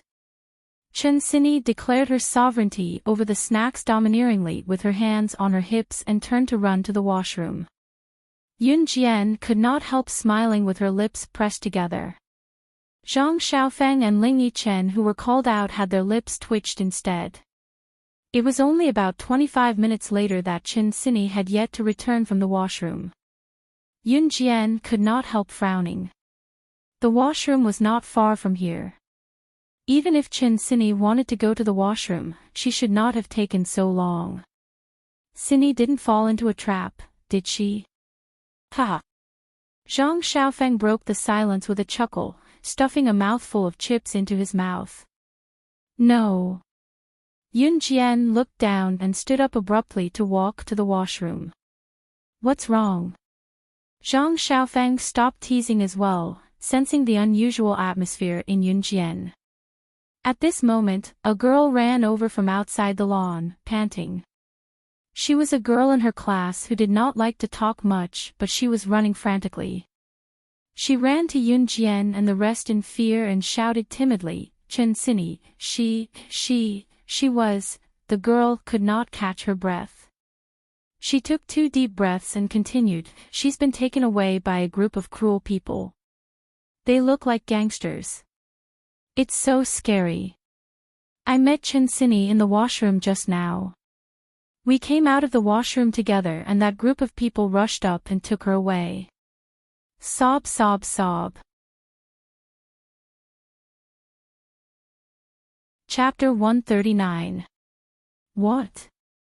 As soon as the girl said that, Zhang Xiaofeng and Ling Yichen, who were sitting on the lawn, jumped up. Although the two of them often bickered with Chen Sini, they still treated Chen Sini as their own sister at critical moments.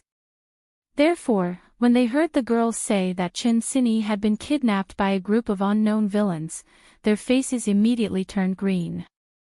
Which direction did she go? In contrast, Yunjian was much calmer as she asked the girl. The girl still hadn't recovered from her fear, but she still pointed in a direction. She was still in a state of sobbing. Yunjian lifted her feet and walked in that direction. After a few steps, she began to run. Zhang Xiaofeng and Ling Yichen couldn't care less about the pile of snacks on the lawn. They lifted their feet and chased after Yunjian. However, even though the two of them ran with all their might, they still couldn't catch up to Yunjian. Zhang Xiaofeng was already used to this kind of thing, but Ling Yichen was different. Yunjian's marksmanship had already left him speechless. Now, even her running was as fast as flying. Ling Yichen couldn't help but wonder if Yunjian had been in the army. Otherwise, how could she have such marksmanship and speed? Yunjian was faster than Zhang Xiaofeng and Ling Yichen when she reached the toilet where Chen Sini had been kidnapped. She looked around and narrowed her eyes. It was too late to chase after her now. Chen Sini must have been taken out of the forest park by now. Zhang Xiaofeng and Ling Yichen ran to Yunjian's side, panting. Ling Yichen couldn't help but be surprised when he saw that Yunjian was running so fast without panting. "Master, what should we do now?" Zhang Xiaofeng asked anxiously. After all, he was born into a rich family and had never encountered such a situation before. Naturally, he was anxious and scared. "Let's call the police," Ling Yichen suggested. "It's too late. By the time the police started their investigation, it would be too late." Yunjian turned her head and said to Zhang Xiaofeng and Ling Yichen. Compared to the two of them, she was fearless in the face of danger. Chen Sini was directly kidnapped. Yunjian felt that this matter was not so simple. "Do you have a cell phone?" Yunjian looked at Zhang Xiaofeng. She didn't bring her phone, mainly because it was inconvenient for her to go on a trip today. To put it simply, she was too lazy to bring it. Yes. Zhang Xiaofeng hurriedly took out a mobile phone from his pocket. He didn't ask what Yunjian was going to do. He didn't know why he had such a feeling, as if as long as Yunjian was here, this matter would be resolved safely. Yunjian took the phone. Her nimble fingers pressed a few buttons on the phone and made a call. There were no touchscreen phones in this era, and Zhang Xiaofeng's phone was from the Nokia brand. Nokia was a brand that had become popular recently. Zhang Xiaofeng could keep up with the trend, which meant that his family was indeed rich. Beep, beep, beep, the call was picked up immediately.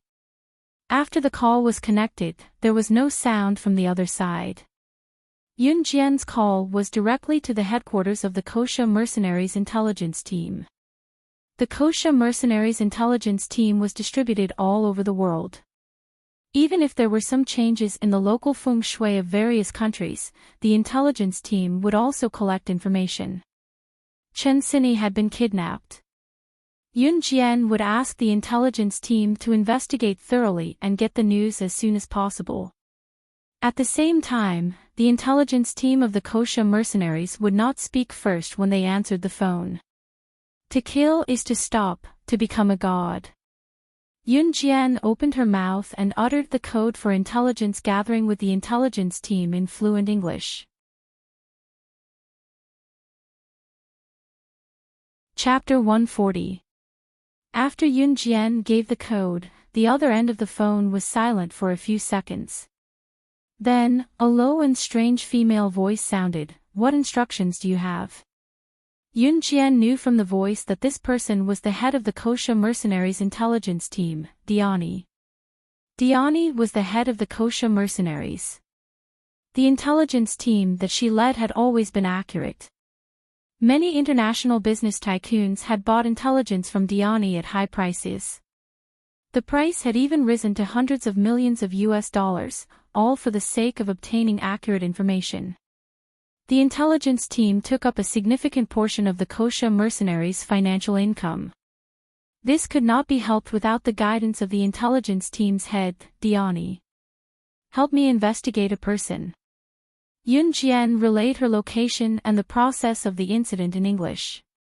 Soon, Diani found the information and reported it to her. Actually, as soon as Yun Jian said the code, Diani already knew that Yun Jian was her superior. However, the intelligence team had always been tight-lipped and never asked about such things. They only knew how to search for information and then report it to the other party. Until Yun Jian hung up and handed the phone back to Zhang Xiaofeng and Ling Yichen were still in a daze. They did not understand what Yun Jian said at all. They only knew that she called a foreigner and that the two of them were talking in English. However, at this critical moment, why did she call a foreigner? Yun Jian was already walking forward. The two of them hurriedly followed her footsteps. Yun Jian's lips curled slightly. She reached out and tucked the loose strands of hair behind her ear. She said, "They kidnapped Cindy in a car. The car plate number is Dragon A50855. How did you know the car plate number?" Ling Yichen exclaimed. Yun Jian had only made a phone call. How could she have found out the other party's car plate number? This was illogical. The two of them were shocked and terrified. Yun Jian only smiled faintly. The members of the Kosha mercenaries intelligence team were scattered all over the world. The number of members was uncountable. In other words, there is a high possibility that someone you know is a member of the Kosha mercenaries intelligence organization, hiding in the city or between the cities. His job was to constantly search for changing information. What's more, the intelligence team didn't just rely on manpower to gather information. They could use any electronic products, and they could even use mobile phones to enter a wide range of systems in the shortest amount of time. However, after excluding the ordinary vehicles in the area, the final result was obtained. Now that we only know the license plate number, how are we going to find Cindy? Zhang Xiaofeng asked the key question. Yun Jian, on the other hand, narrowed her eyes and turned her head to the side. The girl's delicate eyebrows twitched as she coldly said, "Based on the license plate number, do you think we can't find the other party's address?" Based on the license plate number, ordinary people would not be able to find the owner's home address. However, the public security organs of some departments could search for it. But don't forget that there is another type of person who can, hackers. Yun Jian was a hacker herself. She was proficient in computer programming, assassination, and explosives. However, this time, Yun Jian didn't need to check the license plate number and the owner's home address. Diani had already told her. However, Yun Jian didn't explain this to Zhang Xiaofeng and Ling Yichen. Now wasn't the right time to do so. Then where is Cindy now? Zhang Xiaofeng only wanted to know this now. Yun Jian took a step forward with her long, slender legs. Then, she paused and said, "The premium casino." Chapter 141. The finest casino was a casino in itself, where all the gamblers gathered together. The casino itself belonged to the second largest mafia group in Longmen City, the Nine Valleys Gang. There were two major mafia groups in Longmen City. The first was Dragon Head Gang, while the second was the Nine Valleys Gang. Su Zetian's Dragon Head Gang had tens of thousands of brothers and owned all the bars and night markets in Longmen City. Su Zetian was also a member of the Kosha mercenaries, so his position as a mafia boss was secure. However, the second largest mafia group in Longmen City, the Nine Valleys Gang, was not to be underestimated. Other than Dragon Head Gang, the Nine Valleys Gang was the second largest mafia group. Even if they did not have tens of thousands of brothers, they were close to this number.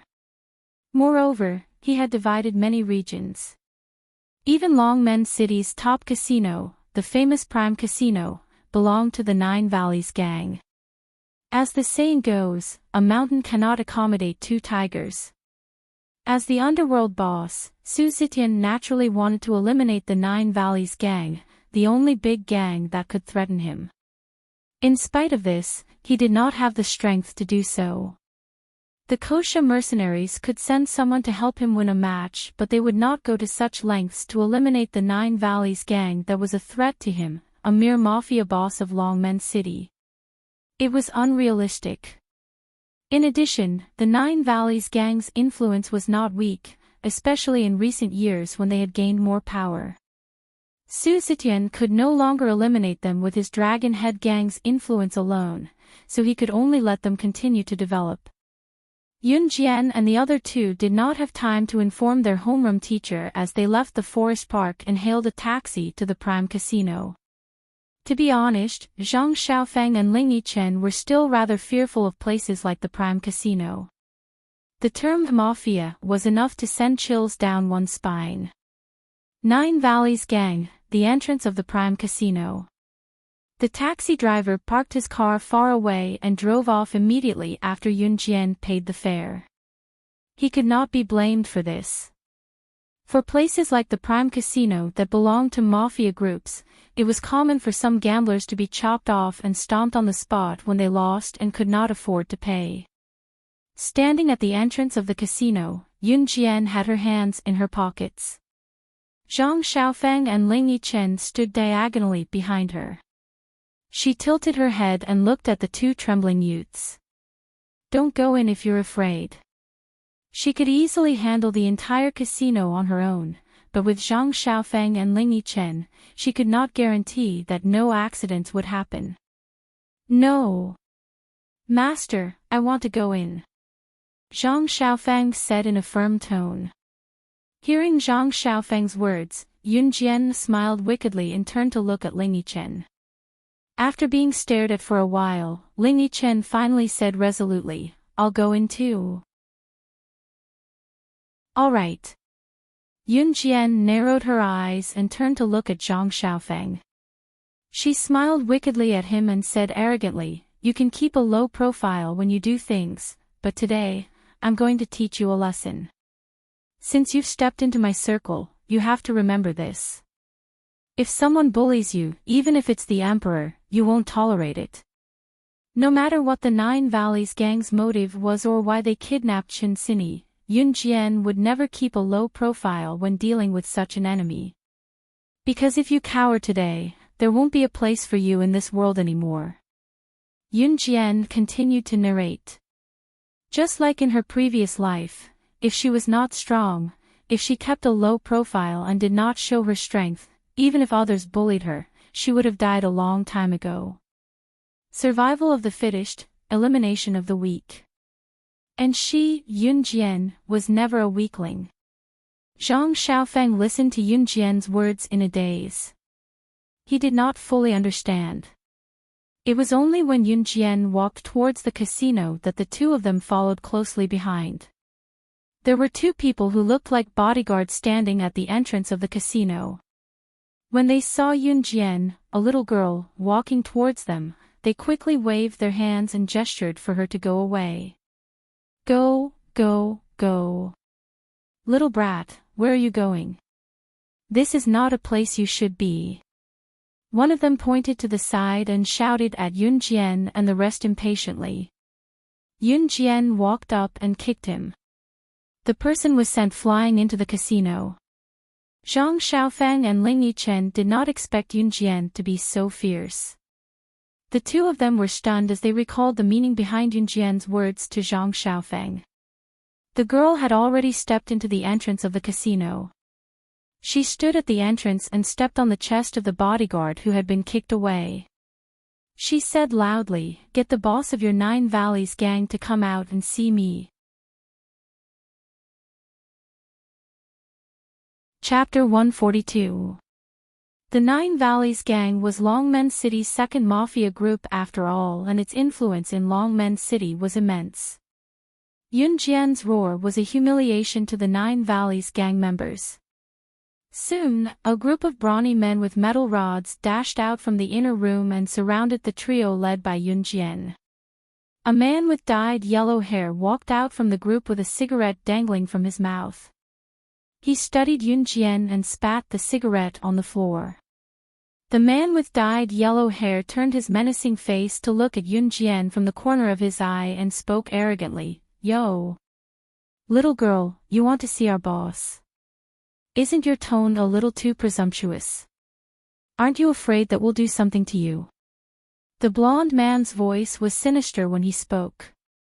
His eyes were still on Yun Jian when he spoke the last sentence, looking like a ruffian who wanted more. "Brother Huang, why are you talking to her? How dare this brat call our boss by his name and ask him to come out? Pfft, let's teach her a lesson first. Let these three brats know that our boss's name isn't to be insulted by anyone." A lackey standing beside the blonde man shouted at him and waved the metal rod in his hand as if boasting about his prowess. "Ha!" Yun Jian scoffed in response. At the same time, Yun Jian took a step forward. Her cold, hawk-like eyes stared at the group before her as she smirked. "Do you think you're qualified to teach me a lesson?" After that, Zhang Xiaofeng and Ling Yichen, who were standing not far behind Yun Jian, saw Yun Jian stretch out her hands. A few stones the size of diamonds appeared between her fair and clean fingers. She waved her hands and hurled the stones out. These stones were like several sharp swords, and with frightening speed and accuracy, they smashed towards the group of strong men holding iron rods. Plop, plop, an orderly sound rang out. The 6 to 7 brawny men who were holding metal rods were hit in the knees by pebbles, and all of them knelt down toward Yun Jian in the order they were spread out around them. Zhang Xiaofeng and Ling Yichen were completely dumbfounded. Both of them thought that Yun Jian's ability had been unleashed to its fullest when she was shooting. What was going on here though? Throwing stones at the same time and hitting a few brawny men in one move. It was impossible to execute such a move without extremely precise technique. They had only seen such a scene in a movie where an assassin killed someone. Yun Jian knew how to kill people? Both of them were dumbfounded. "Let's go." Yun Jian turned her head to instruct Zhang Xiaofeng and Ling Yichen. Then, she stepped over the group of brawny men who were kneeling on the ground and had no idea what had just happened. She had picked up these stones from the lawn in the park. She did not expect them to come in handy. Although they were not as handy as hidden weapons, they were not too shabby either. No matter how suspicious Zhang Xiaofeng and Ling Yichen were, they would never think that Yun Jian was an assassin or a secret agent. They did not dare to continue standing in the same spot. So, while the yellow-haired man and the others were stunned, they followed Yun Jian's footsteps. They stepped over the screen at the entrance and walked straight to the center of the casino. In the center of the casino, wave after wave of gamblers sat together, making a racket. Big. Big, I'll bet on big. Small. Small. Small, this round will definitely be small. The gamblers were having a good time. Their tireless voices echoed throughout the casino. At this moment, Yun Jian led Zhang Xiaofeng and Ling Yichen around the lively casino and walked straight to the back door. Chapter 143. Yun Jian, Ling Yichen, and Ling Yichen passed through the center of the smoky casino and entered through the back door. Everyone in the casino was busy gambling to further enhance the atmosphere of the place. No one had the time to care about Yun Jian, Ling Yichen, and Ling Yichen's actions. Passing through the back door, the ruckus in the front hall abruptly subsided. Follow me closely from now on. No matter what happens, don't leave my sight, Yun Jian turned to instruct Zhang Xiaofeng and Ling Yichen who were behind her. Okay. Zhang Xiaofeng and Ling Yichen nodded. Both of them did not know what Yun Jian meant, but after witnessing Yun Jian's skills and tactics, they chose to believe her unconditionally. They then passed through a dark corridor without lights. Zhang Xiaofeng and Ling Yichen held their breaths, not daring to even breathe loudly. They had never thought that they would be able to barge into the mafia's territory one day. To them, the mafia was the most terrifying place in existence. The girl who led them forward, however, did not show the slightest hint of fear. We're here. Yun Jian smirked with a squint. As she spoke, she glanced sideways at a room with warm lighting in front of them. Zhang Xiaofeng and Ling Yichen's breaths paused, but they did not say a word, as if they had made a pact. Yun Jian, on the other hand, walked forward casually. The room with the orange light from the door was the office of Longmen City's second mafia boss, Yuan Xuxiao. The corridor was dark, and there were no windows. Therefore, one could clearly see the warm light coming from the room. From this, Yun Jian was certain that the person was inside. In contrast to Zhang Xiaofeng and Ling Yichen's cautiousness, Yun Jian went straight ahead, unafraid of making a commotion. She went to the door and kicked it open. If she was uncertain before, she was now certain that she was the reason Chen Sini was taken away. Their target was her. Perhaps it was the experience of her younger brother being taken away and killed in her past life that made Yun Jian loathe those who took away the people she cared about. She hated being threatened. She hated people who used the people she cared about to threaten her. Clang! Yun Jian's kick was so forceful that it broke the door lock. It was a testament to her strength. At the same time, not only Zhang Xiaofeng and Ling Yichen shuddered, the people inside the room felt their eyelids twitching. There were 3 people standing in the room. The middle-aged man in a suit standing in the middle of the trio was the Nine Valleys gang's boss, Yuan Xuxiao. When Yuan Xuxiao heard the door's broken door lock, he shuddered and goosebumps all over his body. The other 2 men standing next to Yuan Xuxiao did not look any better. Just when the 3 people in the room were staring at the young girl who had broken through the door, they saw the young girl raise her foot and walk into the room. She used her sharp and deep eyes to look at Yuan Xuxiao. She called out Yuan Xuxiao's full name directly, her tone scornful and arrogant. Yuan Xuxiao, are you declaring war against the Kosha mercenaries by taking my people away? The girl's tone was frivolous, but her words made Yuan Xuxiao and the other 3 men gasp.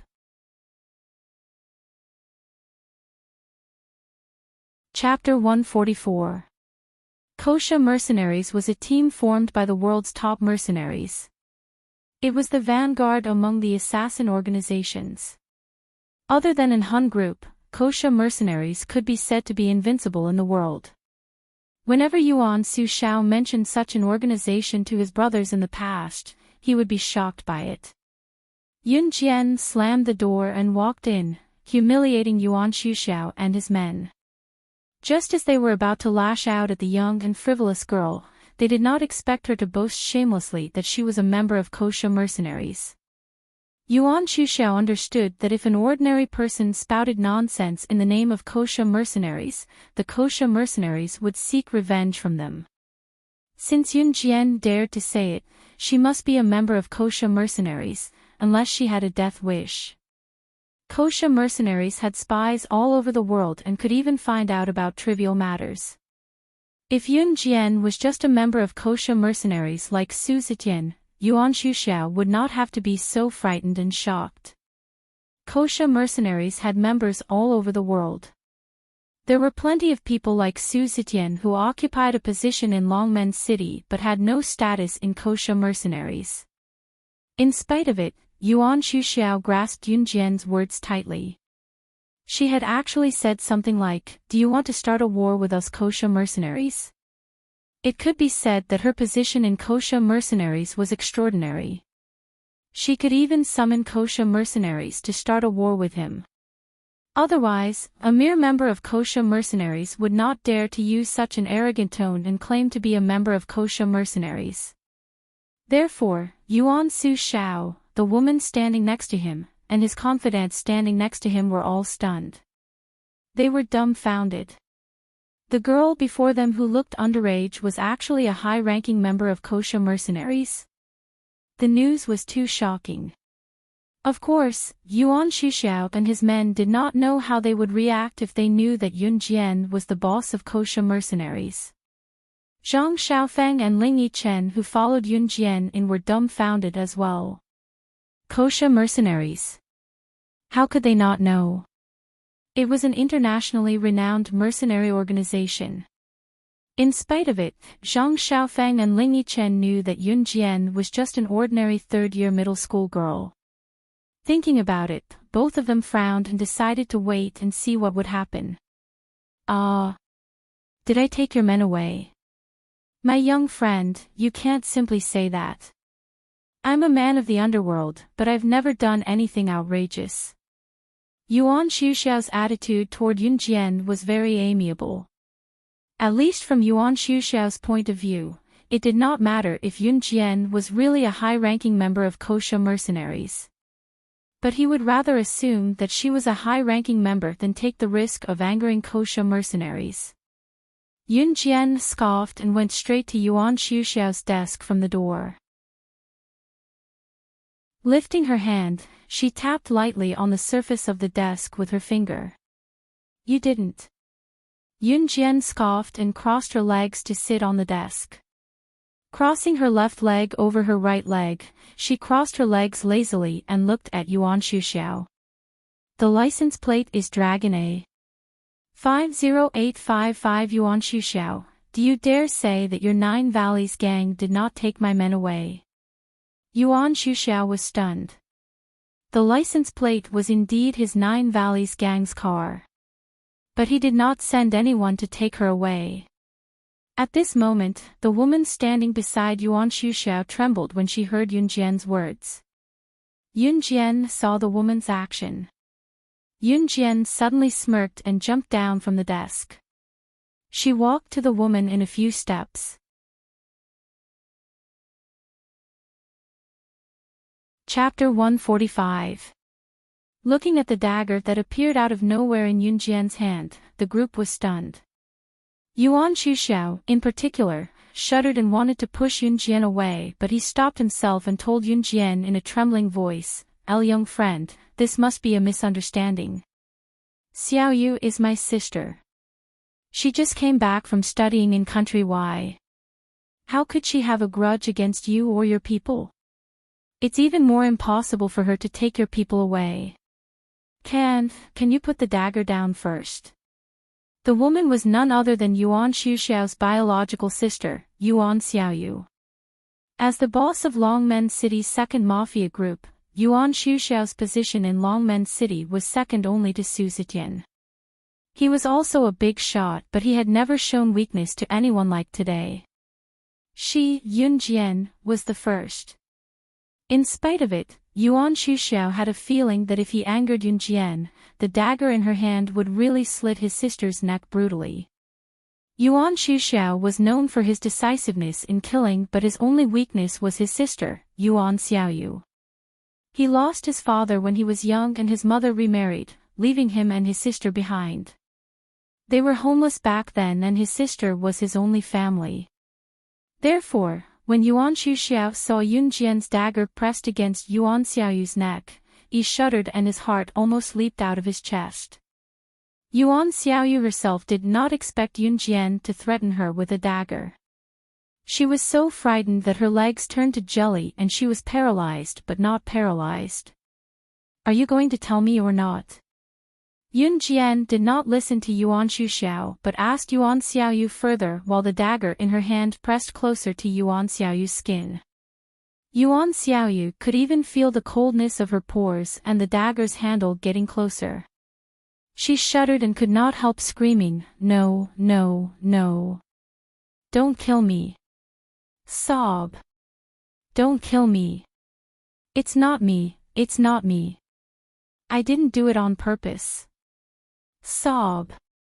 Zhang Xiaofeng and Ling Yichen thought that Yun Jian had made a mistake too, but their eyes were now on Yun Jian and the seemingly harmless woman, Yuan Xiaoyu. Xiaoyu, what did you say? Yuan Shuxiao did not expect that his sister would actually admit it. In his impression, his sister had always been well-behaved and obedient. He did not expect that she would really kidnap Yun Jian's people. He looked at her in disbelief. Yuan Xiaoyu pursed her lips nervously. Her body trembled, and she suddenly cried out loudly. However, Yun Jian narrowed her eyes and curled her lips.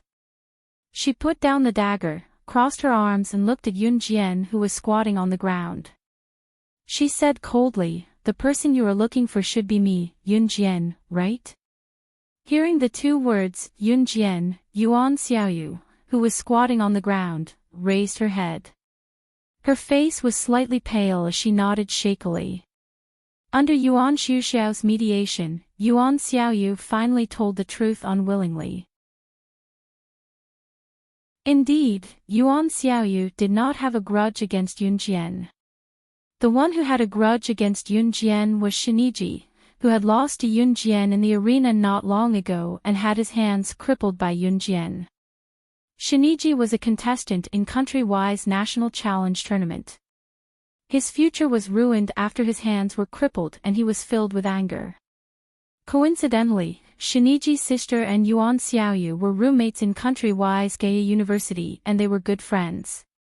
In short, Yuan Xiaoyu used her brother Yuan Shuxiao's underworld power to help Shiniji's sister find Yun Jian and help her take revenge on Yun Jian.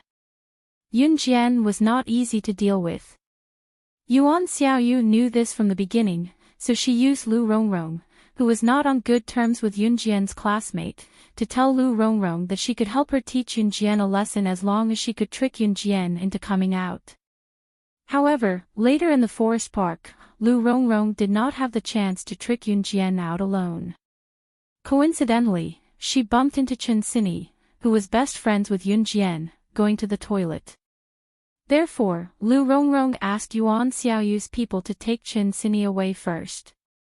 She also claimed that as long as she used Chen Sini to threaten Yun Jian, she would not be afraid of Yun Jian being arrogant again. Lu Rongrong. Yun Jian smiled contemptuously. Her lips curled into a murderous smile. Although she was smiling, the temperature in the room dropped by a few degrees.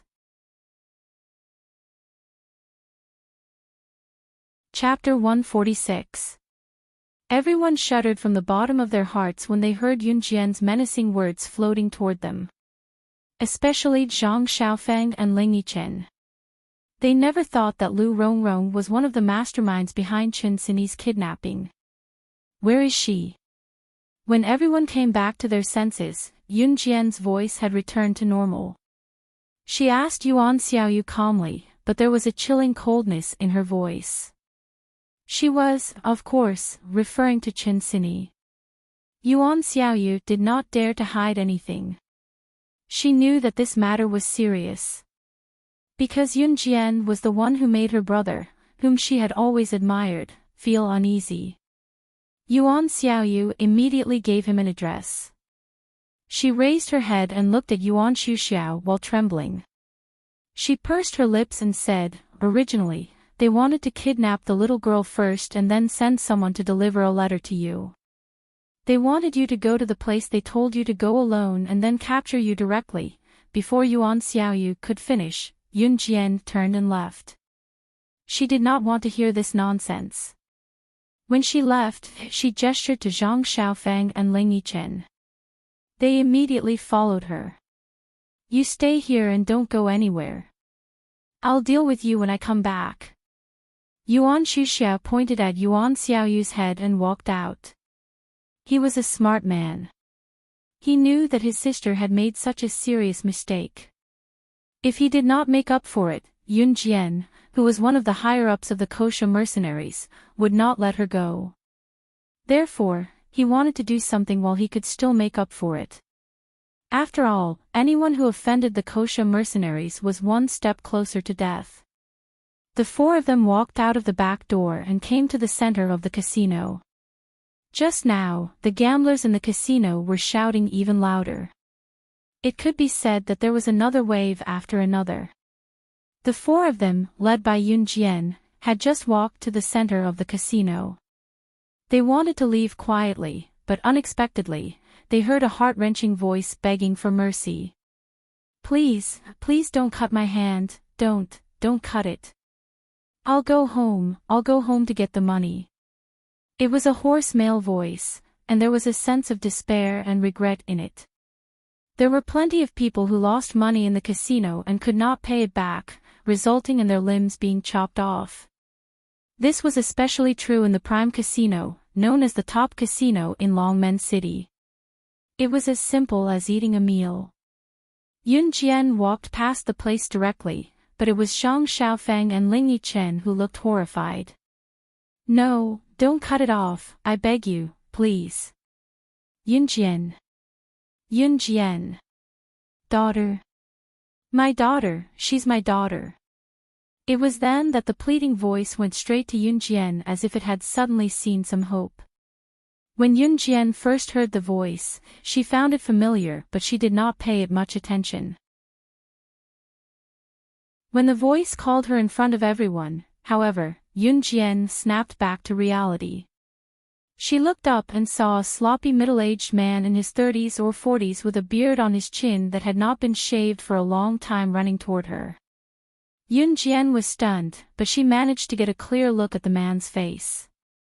Although he was more unkempt compared to the father in the original owner's memory, it was not hard to tell that this was the person she had never seen since her rebirth and had left her family with so much trouble. The father of her current body, Yun Gang. When Yun Gang saw Yun Jian, he could not care less about why his daughter was here. He ran behind Yun Jian and stuck his head out to look at the person who had just won against him but wanted to chop off his hand because he could not pay back the money he had lost. He shuddered slightly. Zhang Xiaofeng, Ling Yichen, and Yuan Xuxiao were surprised that the middle-aged man would simply recognize his father. However, when they saw that Yun Jian did not push the man away but remained silent and aloof, they were shocked. This sloppy and cowardly man who looked like a slug was really Yun Jian's father. How was this possible?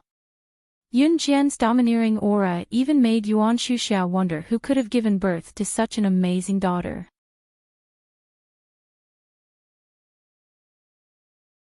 Chapter 147. Jian. Xiao Jian, save me. Save daddy, save daddy. Yun Gang hid behind Yun Jian and tugged at the corner of Yun Jian's shirt as he watched the man who was approaching him. This man was the one who had just won the bet and wanted to chop off Yun Gang's hands because he could not pay up. This man was one of Yuan Suzhao's subordinates. His name was Yi Feng and he was the manager of the casino. Yun Gang had come here with the intention of gambling today. If he won, he would have the money to pay off his debt. Who knew that he would lose so badly and almost lose both his hands? At that moment, Yun Gang had no idea what had happened to his family.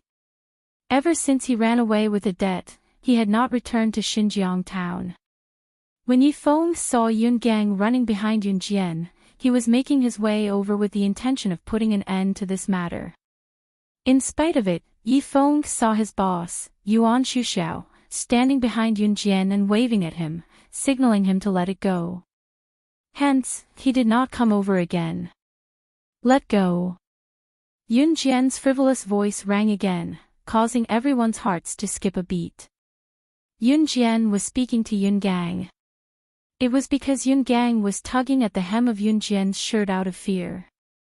Xiao Jian, Daddy's wrong, Daddy's wrong, Daddy's wrong, please save Daddy. Yun Gang thought that Yun Jian was angry and did not realize that Yi Feng had backed off. Instead, he tugged at Yun Jian's shirt even more fearfully as he begged for help in a trembling voice. I'll say it again, let go or I'll cripple your hands for you. Yun Jian did not like Yun Gang at all. She did not expect to run into Yun Gang in a place like this.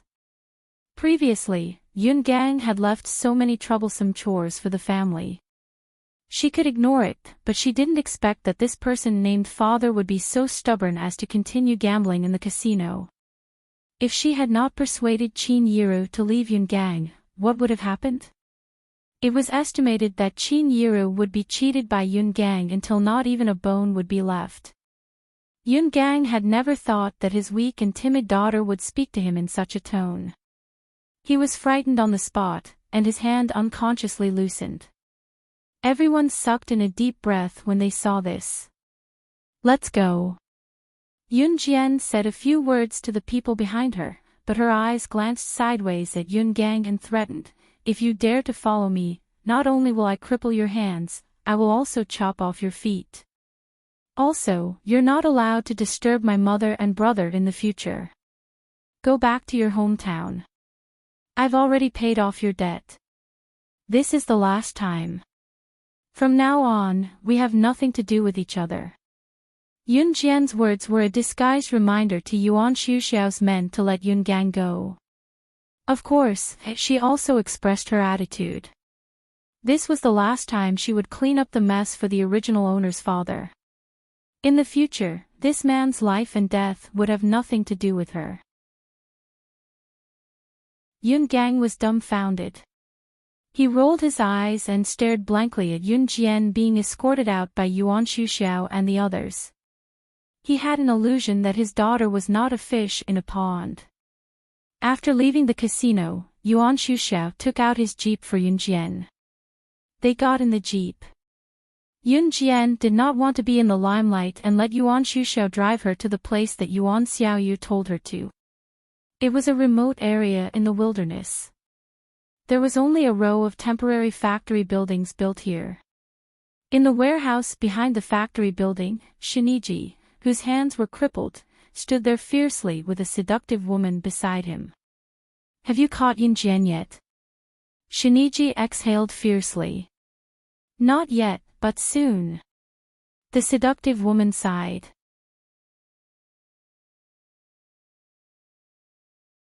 Chapter 148. Okay, brother. The seductive woman standing beside Shiniji nodded and smiled viciously. This seductive foreign woman was Shiniji's sister, Shiniji. Shiniji looked down and a sharp glint flashed across her eyes. She said to Shiniji in a low voice, the assassin we hired this time is one of the top 10 assassins on the assassin ranking, Wolf Blade, who is also known as the Grim Killer. Unless Yun Jian is on the assassin or secret agent ranking, she can't possibly leave this place alive. Dream on. Shinichi laughed out loud when he heard that. It was as if he could see Yun Jian descending into hell and taking his revenge.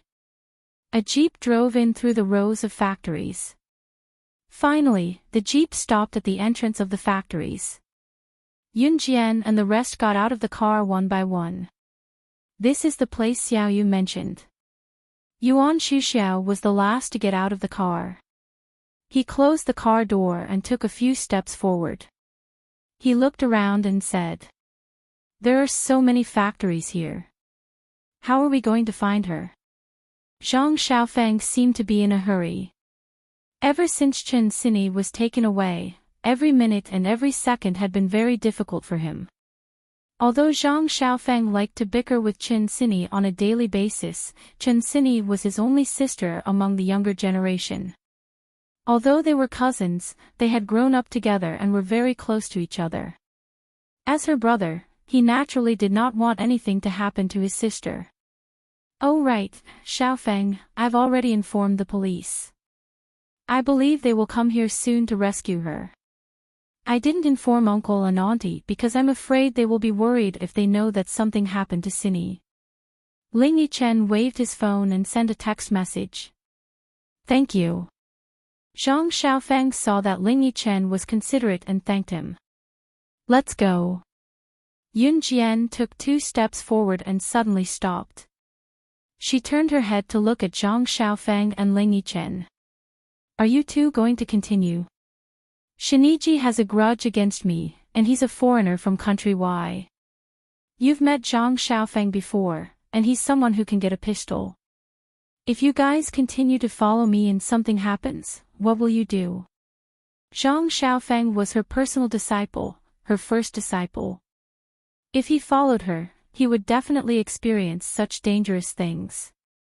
However, Zhang Xiaofeng still did not have the ability to protect himself because he had just received training.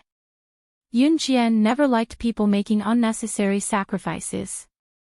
Moreover, this was her own business. "No, master, I will definitely go because Cindy is my younger sister. She is in danger now, and as her brother, how can I run away at such a dangerous time?" Zhang Xiaofeng firmly expressed his inner thoughts. "Me too, let's go together." Ling Yichen did not look like a playboy at the moment. Instead, he looked more like a proper man. Yun Jian smiled with her eyes crinkled. Her disciple should have such spirit. "Let's go then." Yun Jian strode forward. Yuan Xuxiao and the rest were stunned. "There are so many factories here. Do you know where the person is? Aren't you afraid of alerting the enemy?" Yuan Xuxiao was indeed the boss of Longmen City's second mafia group. He had the ability to judge and asked Yun Jian. "Yes." Yun Jian narrowed her eyes and suddenly pointed at the ground. The factory floor in this era was not made of cement but made of sand and rocks. On the sand and rocks, there was a particularly obvious tire print. They were still pondering Yun Jian's meaning with a frown when Yun Jian explained, "Just follow the tire print left by the car." Yuan Xuxiao was dumbfounded. She had observed it so carefully. Yuan Xuxiao asked again in confusion, "How did you determine that this tire print was driven by the car that took your friend away? What if it was another car?" Zhang Xiaofeng and Ling Yichen were equally puzzled by this question. Yun Jian narrowed her eyes and turned to look at them, pointing a finger as she explained, "First, this tire print was crushed not too long ago. Second, the tire print of your Jeep, Dragon A50855, looks like this." She could actually tell that the tire print was left by a car not too long ago. Her knowledge and insight were actually so precise.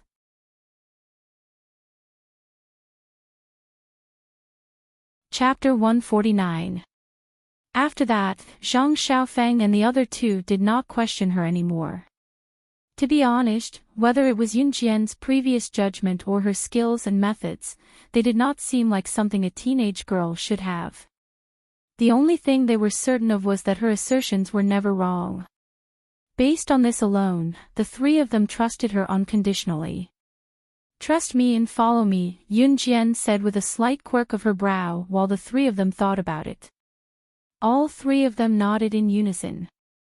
With Yun Jian leading the way, they followed the deepest tire tracks on the sand until they came to the door of a factory in the corner. In the warehouse behind the factory, Shiniji, and the cold-faced assassin they hired, Wolf Blade, were already standing there. Not far away, Chen Sini, who had her mouth covered with black tape, was tied to a bench, trying to make a sound.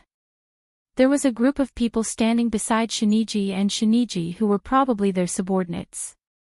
"Why isn't that brat here yet? Didn't you say you've sent someone to inform her?" Shiniji shot his younger sister, Shiniji, a vicious glare from the corner of his eyes. He had no idea that Yun Jian had already come before she received the notice. "Brother, is she going to leave her alone? After all, is it worth it to die for a friend? Shiniji pointed at Chinsini, who was tied up with a frown. Chinsini widened her eyes before she shook her head abruptly. She had been listening to the duo's conversation and had seen Shiniji in the ring the last time. She already knew that they had captured her to lure Yunjian. She knew that Jian would come, but she was afraid that something would happen to the friend she had spent so much effort to make. "Boss, since that brat isn't here, why don't you let us have some fun first?" A few foreigners who stood beside Shiniji rubbed their hands together as they looked at Chinsini's pretty face. A few of them even pulled up their pants. It was needless to say how wretched they were. "Go, go, go. As long as you don't make any noise, it's fine." Shiniji wanted to take revenge on Yunjian, so he hated Yunjian. Naturally, he wasn't satisfied with Yunjian's friend, Chinsini. When the men heard Shiniji's words, they rubbed their hands and walked toward Chinsini with lewd smiles. Chinsini's beautiful eyes suddenly widened, because these foreigners were all speaking Chinese, and she could understand them all the way. At this moment, she shook her head vigorously. This was the first time she had felt such despair and fear. She even wanted to end her life at this moment. However, before these men could get close to Chinsini, the door was kicked open with a bang. The sturdy door was kicked open, and Yunjian's slender and beautiful body was the first to step in. Her long and narrow eyes scanned the entire place sharply, and she said without restraint, "You dare to touch my people, Shiniji, you're dead meat." She had let Shiniji go in the arena last time out of respect for Su Zetian. However, Shiniji was still being stubborn today, so he couldn't blame her for being merciless. Kakik. Shiniji was slightly taken aback when he saw Yunjian slam the door open, and a strange smile appeared on his face. He wasn't afraid of Yunjian at all. "Mr. Wolfblade, please kill her." Shiniji turned his head to look at Wolfblade and spoke in an extremely respectful tone. Only then did everyone turn their gazes toward this man, who was as thin as a skeleton. Yunjian narrowed her eyes and looked directly at this man. Wolfblade, ranked 10th on the assassin rankings, was a cold-faced assassin. This person had a wild, wolf-like nature. Although he was extremely thin and weak, he was an expert in assassination. In a one-on-one battle, even the assassin ranked higher than him might not be able to defeat him. "Shiniji, the person you want me to kill is only this little girl. You're underestimating me too much. I, Wolfblade, am one of the top 10 elites in the world of assassins, and you want me to fight a little girl?" Wolfblade looked at Yunjian with disdain as he spoke to Shiniji. Assassin. Shiniji had actually hired an assassin to deal with Yunjian. Hearing Wolfblade's words, Zhang Xiaofeng, Ling Yichen, and Yuan Xuxiao's faces turned pale. Chapter 150. The reason why Zhang Xiaofeng and the others turned pale wasn't just because Wolfblade was an assassin. If Wolfblade was just a normal assassin without formal training, then they wouldn't be so afraid. After all, Yunjian's strength wasn't just for show. She was able to defeat Shiniji in one move and even take away his gun and cripple his hands. It was obvious that Yunjian wasn't a normal person. However, Wolfblade claimed to be in the top 10 of the assassin ranking. To be able to squeeze into the top 10 of the assassin ranking or secret agent ranking, which one of them wasn't an elite that had survived a rain of bullets? It could be said that no matter who it was, as long as they showed up, even if they just stomped their feet, it was enough to cause a storm. Shiniji had actually hired Wolfblade, who was ranked 10th on the assassin ranking. Moreover, his goal was only to take revenge on Yunjian. Zhang Xiaofeng and the others looked worriedly at Yunjian. They immediately frowned with worry and fear. However, when Yunjian heard Wolfblade's claim, her face didn't show any signs of shock. On the contrary, she was very calm. Then, she raised her eyebrows and pointed a slender finger at Wolf Blade. She said frivolously, "You're not worthy of fighting with me. Killing you will only dirty my hands." Yun Jian's words sounded like she didn't care about her life. A little girl like her actually dared to provoke the internationally famous cold-faced assassin, Wolf Blade. TSK, you little girl, you're really interesting. You're so young, but you've got guts. However, it's a pity that you're someone that my employer wants to kill. Therefore, you must die today. Wolf Blade sized up Yun Jian again. He clicked his tongue and spoke with a sinister tone. The way he looked at Yun Jian was like he was looking at a dead person. If Wolf Blade had looked down on Yun Jian before, then now he had to reevaluate this girl. Wolf Blade could smell the scent of an assassin from Yun Jian's aura, but he didn't pay it any mind.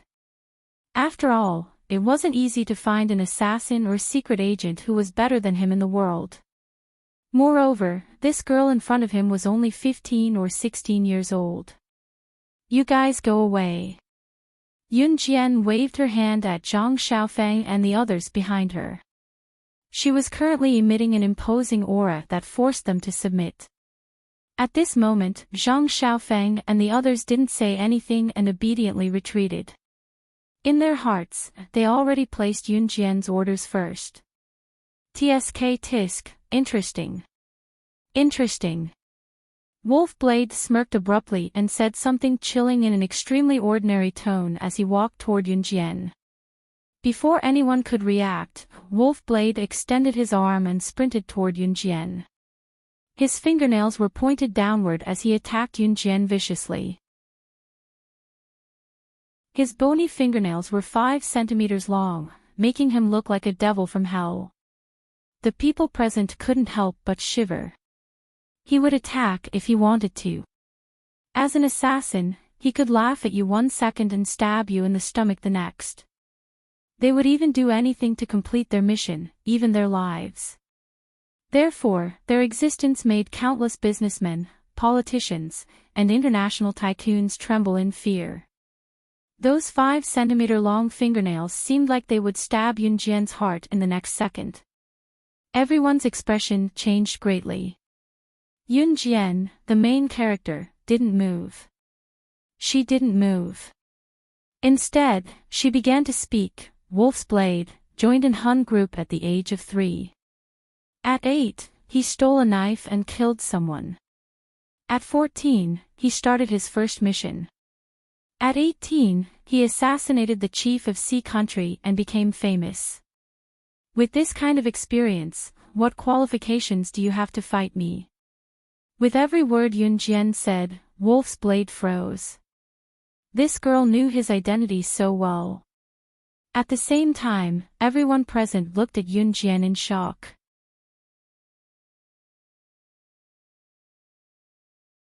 Chapter 151. Wolf Blade was stunned. How did Yun Jian find out that he was an assassin from the Hun organization? It should be known that any assassin or special agent on the assassin or special agent ranking would have all their secrets sealed off, as long as they were in the top 10. Ordinary people could forget about knowing their qualifications. Even if they wanted to know their gender, it was a very difficult thing to do. That was why Wolf Blade was so shocked. Even if Wolf Blade was one of the top 10 assassins on the leaderboard, it was impossible for him to know the qualifications of the other assassins on the leaderboard. Before this, Wolf Blade admitted that he had never met Yun Jian, let alone that Yun Jian had the time to check his qualifications. Wolf Blade's pupils suddenly shrank. His eyes widened as he stared at the beautiful girl with her hair tied up in a high ponytail. He then shook his head. He knew that there were 2 people in the world who could easily find out the top 10 assassins and secret agent secrets. There was no one else. One of them was the leader of the Hun organization. The leader of the Hun organization was the leader of the organization he belonged to. Naturally, he would not spread this information. As for the other person, she was the top secret agent on the secret agent leaderboard, known as the strongest secret agent in history. She was the king of secret agents with invincible hacking skills, slaying God. Slaying God was an existence that struck fear into the hearts of those in the underworld. She was a legend. However, there was no way Wolfblade would believe that the young girl before him was slaying God. Although he did not know slaying God's age and gender, he did not think that the master of the Tang Tang secret agent world would appear in such a destitute place. Was that not a joke? With that in mind, Wolfblade looked at Yun Jian confidently and cackled, no longer holding back. I don't care where you got my qualifications from. Since you know my secrets, you'll have to die today. As he spoke, Wolfblade put his fingernails together and leaped toward Yun Jian. Zhang Xiaofeng and the rest held their breaths. They wanted to scream out loud. Could Yun Jian really withstand an attack from an international assassin? The answer was, of course, yes. Yun Jian smirked. She turned sideways to face Wolfblade and narrowed her eyes. Her youthful eyes sparkled. She curled her lips and said in disdain, "Since you want to die, I will fulfill your wish." Yun Jian's voice was flat, and no one could hear any changes in it. However, just as she said the last word, Yun Jian's figure flashed, and what appeared next was a dazzling flash of lightning. Her figure was as fast as lightning, and her speed was even faster than Wolfblade's. You! Wolfblade's eyes widened, but his many years of experience allowed him to quickly calm down. He closed his fingers and clenched his hand into a fist. He changed his strategy and threw a punch at Yun Jian. Yun Jian narrowed her lips. She also stretched out her hand and clenched her fist, slamming it against Wolfblade's fist. Ha! Wolfblade roared. Pooh! At the same time, the sound of a blade piercing into flesh could be heard. What the audience saw was Yun Jian extending her arm and punching Wolfblade at the same time. Both of their fists were tied. They saw Yun Jian squinting her eyes and smirking. When the two fists collided, her soft leg bent in an arc and hit Wolfblade's chest from his back. What was different from normal shoes was that Yun Jian's seemingly ordinary white shoes had a small knife stuck in the tip. At this moment, Yun Jian hooked her leg and the knife on the tip of her shoe ruthlessly pierced Wolfblade's heart. In a fight between assassins, especially in a fight between experts, a single move could decide the outcome. Zhang Xiaofeng and the others clearly saw that Yun Jian had used one hand to block Wolfblade's fist, while her other hand had inserted a small knife into the tip of her own white shoes. Then, when her fist collided with Wolfblade, the tip of her shoe pierced Wolfblade's heart at the same time. This series of impossible movements appeared out of thin air in front of everyone's eyes. The outcome would be decided in one round. You!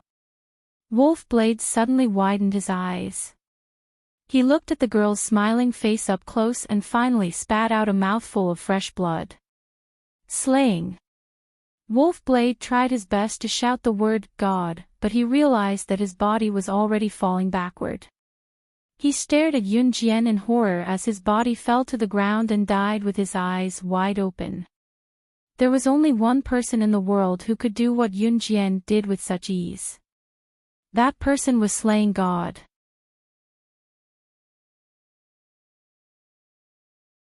Chapter 152. Killing one of the top 10 international assassins, Wolfblade, with one move.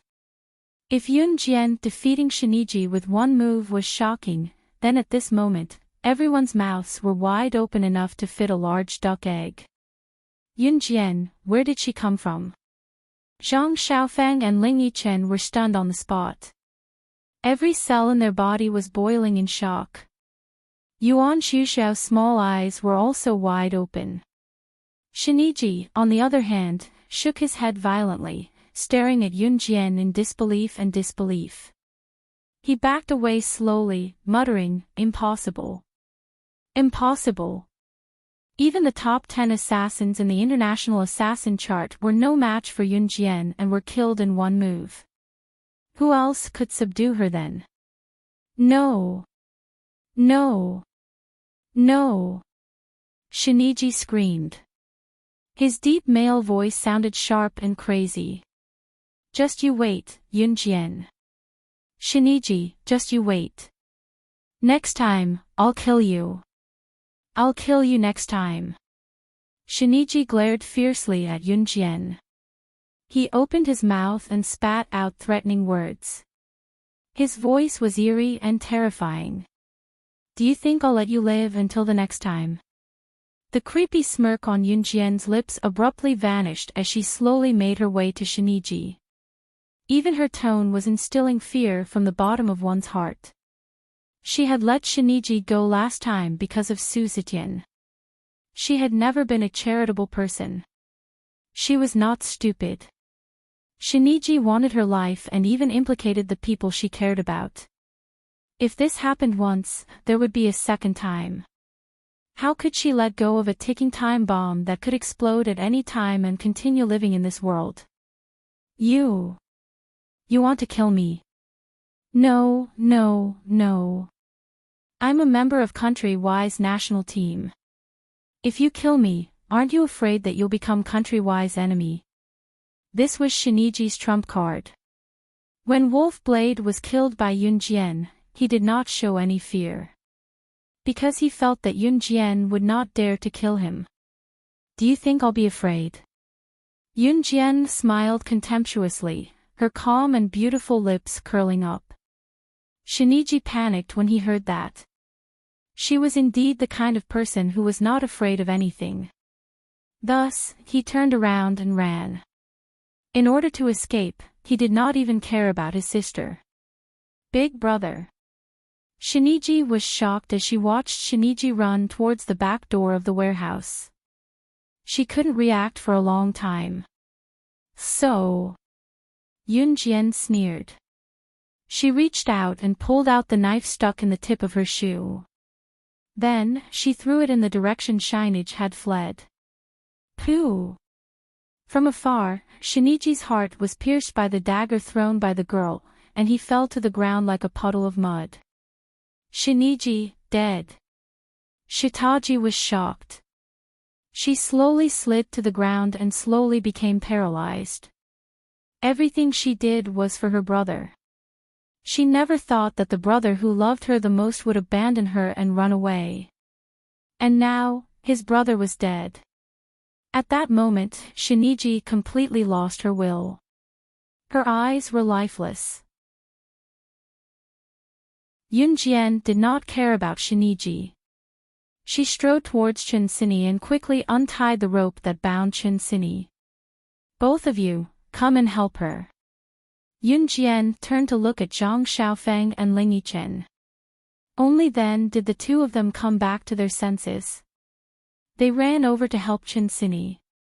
Yun Jian's killing stance was terrifying, but the two of them were not frightened. They were just a little shocked.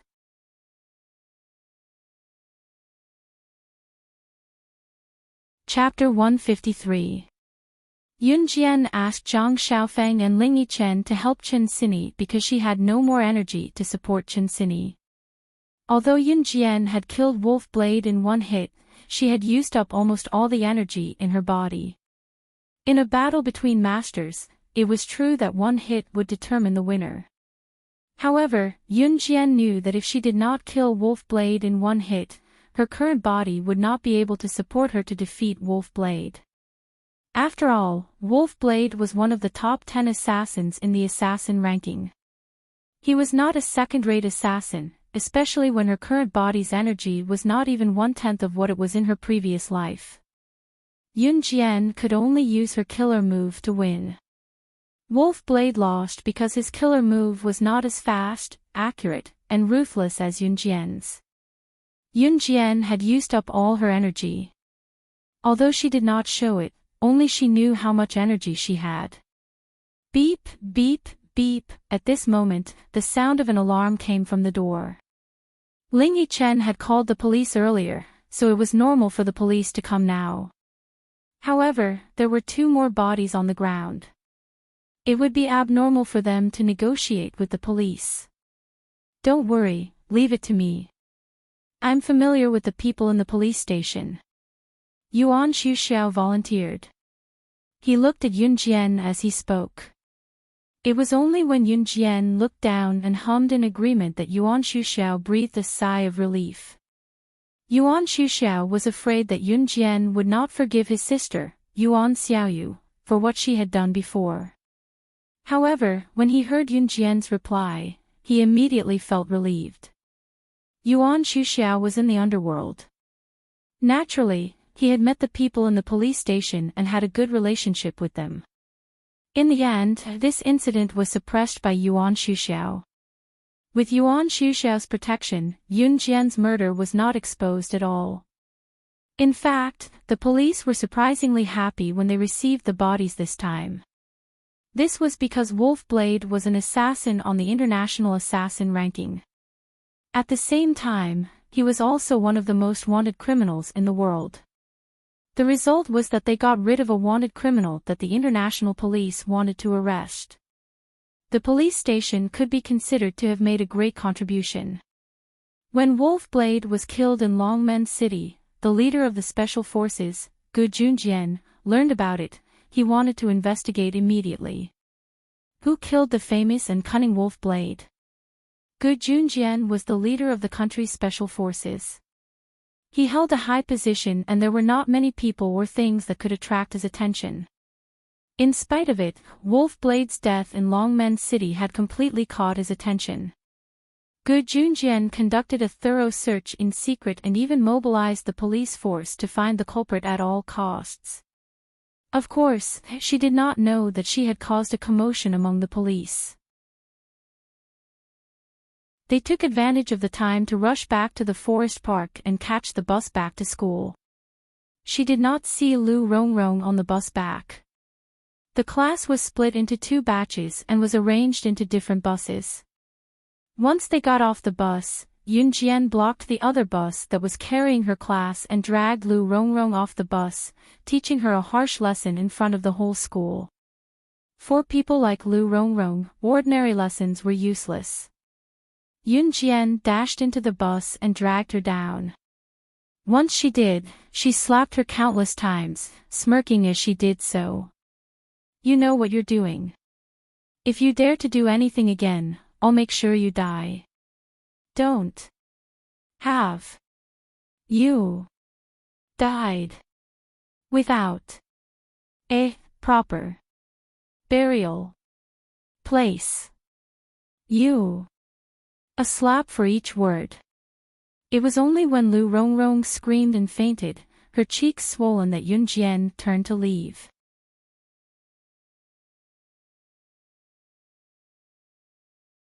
Chapter 154. Lu Rongrong being beaten up by Yun Jian in public caused a commotion in the school, but as the subject of everyone's discussion, Yun Jian had long stayed in the classroom obediently. The next few days were peaceful for Yun Jian. The only difference was that Ling Yichen had followed Zhang Xiaofeng and would be fighting to be Yun Jian's disciple after class.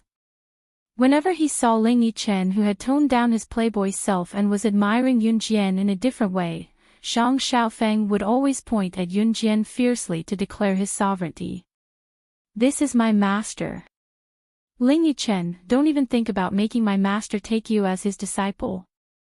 After that, Zhang Xiaofeng would go up to Yun Jian with a grin and talk about this and that. Chen Xinyi had recovered from the fright that day and was back to her usual carefree self. Yun Jian received news from Zhang Zhifan as well, saying that the renovation of the storefront had begun and 1/3 of the space had already been renovated. It was believed that the renovation would be completed in less than 2 months. Yun Jian smiled in response. Once the renovation was completed, the company could officially start running. She was confident that she could set the new Start Auto Sales Company on the right track and become a household name within the next year. Snake. Lizard sent a message to Yun Jian, telling her that she could not rush back to Longmen City for the time being, but she had already ordered someone to send Yunjian's beloved car, the flagship limited edition Ferrari LaFerrari, to Yunjian. Yunjian's smirk deepened when she heard the news.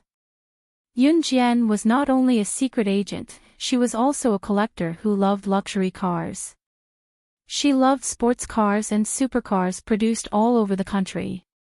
In her previous life, she had collected a lot of limited edition cars, but among all the cars, her favorite was this Ferrari LaFerrari. Snake. Lizard had always been meticulous and did not forget to send her beloved car over this time. Yunjian was glad about it. After a few days of peace, Qin Yiru received news that her mother, Yunjian's grandmother, was sick and wanted Qin Yiru to go home to visit her. Qin Yiru had indeed left the Yun family, but that did not mean that she could abandon her biological mother and become an unfilial daughter who did not even return home. Thus, on this day, Qin Yiru took the remaining 100 renminbi from her salary, which she had just received after deducting her living expenses, and boarded the bus to return to Xinjiang town. In Yunjian's memory, Qin Yiru's family was not good people. Furthermore, Yungang might have already returned to Xinjiang town. Yunjian was afraid that Yungang would come to Qin Yiru's doorstep and cause trouble. She was afraid that no one would support Qin Yiru. Thus, she insisted on going back with him.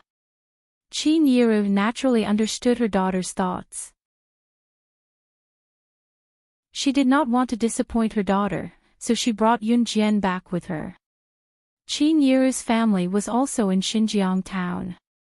However, Xinjiang town was quite big, so her family's house was still a little far from Yungang's house, which she used to live in. It was a 3-story brick house with 3 suites. In this day and age, those who could afford to build a 3-story house with 3 suites were considered to be the best in town.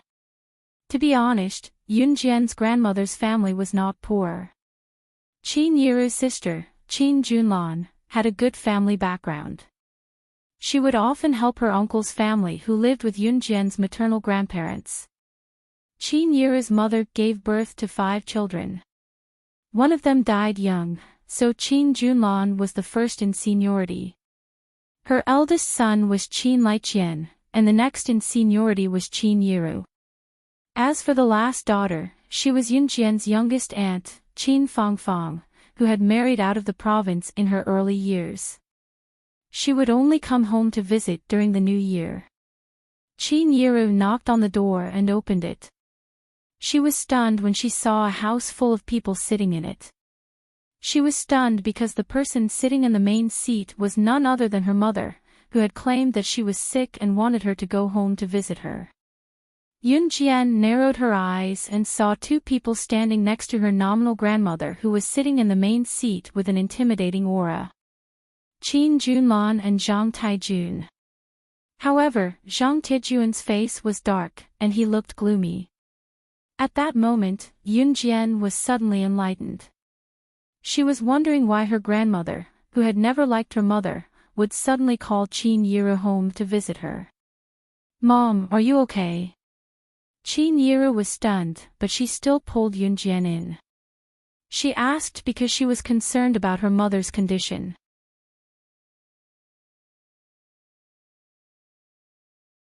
Chapter 155. Mom, you're not sick? Qin Yiru asked in surprise when she saw her mother, Zhang Meihua, sitting on the stool and pointing at her. She was strong and did not pay attention to Zhang Meihua's question. After all, Zhang Meihua had asked Qin Yiru to come home with the excuse that she was sick in bed. Sick? What sick? You unfilial daughter, do you really want me to die early from illness? You're so useless. You didn't even discuss something as important as divorcing Yungang at home. If it weren't for Taijun bumping into Yunjian in Longmen City, you wouldn't have come home even if you were beaten to death. If I didn't pretend to be sick and ask you to come home, you wouldn't even acknowledge your mother, would you? Zhang Meihua slammed her hand on the table and spat out a string of words. In fact, the daughter that Zhang Meihua had always hated the most was Qin Yiru. She had high hopes for her son, Qin Liqian. When she named her son, Qin Liqian, she had hoped that he would be rich, and that he could earn big bucks in the future. Even if Qin Liqian grew up to be a spineless coward, Zhang Meihua still thought highly of him. From Zhang Meihua's perspective, she was an old woman who favored boys over girls and valued the rich over the poor. Qin Yiru had not married well, but she had to support 2 children with both hands. Even food and clothing had become a problem. This made Zhang Meihua dislike her even more. In fact, Zhang Meihua had received the news that Qin Yiru was planning to leave the Yun family. However, she did not mention it, nor did she ask. What Zhang Meihua was most afraid of was that Qin Yiru would really bring the 2 children to stay at her parents' house shamelessly. Zhang Meihua even wondered why she had given birth to such a dumb daughter. If she had known that she was so useless, she would have killed her in the cradle. As for why she had pretended to be sick to call Qin Yiru back, it was because Zhang Taijun said that he saw Yun Jian at the auction. Not only that, Yun Jian had also bought a storefront with more than 10 million yuan. More than 10 million yuan. Zhang Meihua had never seen so much money in her life. Where did Yun Jian get the money from? She actually bought a lousy storefront with so much money. When Zhang Meihua first heard the news, she was flustered. Especially when she heard from Zhang Taijun that Yun Jian knew Mayor Gu. Forget that she knew Mayor Gu. Zhang Meihua was also Yun Jian's uncle-in-law. Not only did she not praise her uncle-in-law to Mayor Gu, she had even indirectly encouraged Mayor Gu to distance himself from Zhang Taijun. Zhang Meihua's mind you, Zhang Meihua's father, Zhang Meihua Qin Yiru was reprimanded for no reason. Biting her lip, she finally said meekly, "Mom, it's my fault, She.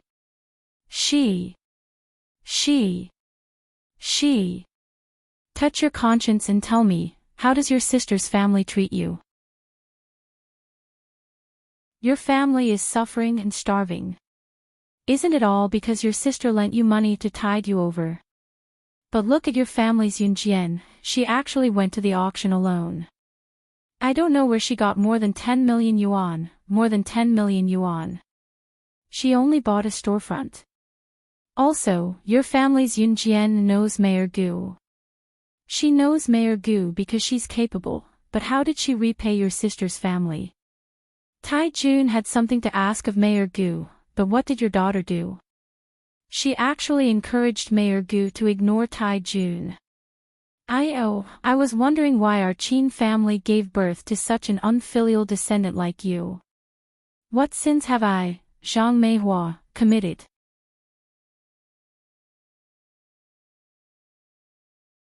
Chapter 156. Qin Yiru grew more shocked as she listened to Zhang Meihua, her eyes widening in the end. She glanced at Yun Jian and stuttered to defend Yun Jian to Zhang Meihua, this. Mom. How can Xiao Jian have more than 10 million yuan? How does she know Mayor Gu? There must be some kind of misunderstanding here.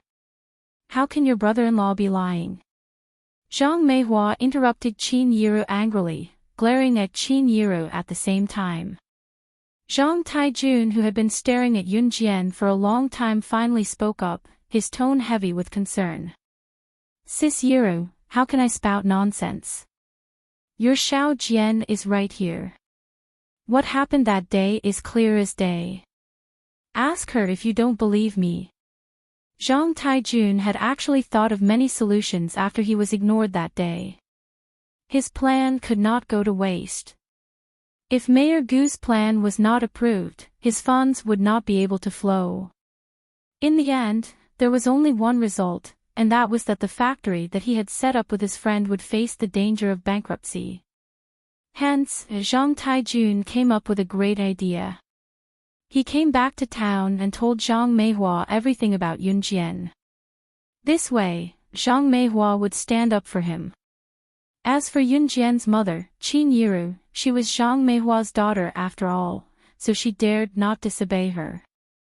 By then, as long as Qin Yiru reprimanded Yun Jian, she would not be afraid that the latter would refuse to help. Zhang Tiejuan's ultimate goal was for Yun Jian to convince Mayor Gu and get him to sign and stamp his approval document. Yun Jian was amused when she saw everyone's gaze on her. How could she not see through Zhang Taijun and Zhang Meihua's plan? In spite of it, Yun Jian was not flustered. Since she could do it, she naturally had a way to solve it. She looked at everyone coldly and her red lips curled up. That's right, I know Mayor Gu. After a pause, Yun Jian held back. She glanced sideways at everyone before looking at Qin Yiru and explained, lying smoothly, I bought the store on behalf of Mayor Gu. The money belongs to him too. It's inconvenient for him to show up, so I helped him bid for the store. When Yun Jian said that, Zhang Meihua's gaze on Yun Jian turned colder. She had thought that the money belonged to Yun Jian.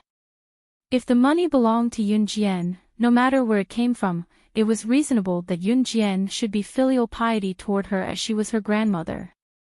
If Yun Jian was rich, Zhang Meihua's attitude toward her in the future would definitely improve. Yun to her. Now that Yun Jian had said so, everyone actually believed her. After all, she was just a student. How could she have more than 10 million yuan? However, Zhang Meihua did not intend to let go. Even if Yun Jian did not have money, she still knew Mayor Gu. Thus, Zhang Meihua immediately pointed at Yun Jian and ordered her aggressively, since you know Mayor Gu, how could you smear your uncle's reputation? Your uncle has always treated your family well. Since the matter has been explained clearly, you should quickly contact Mayor Gu to help your uncle. Then this matter will be over.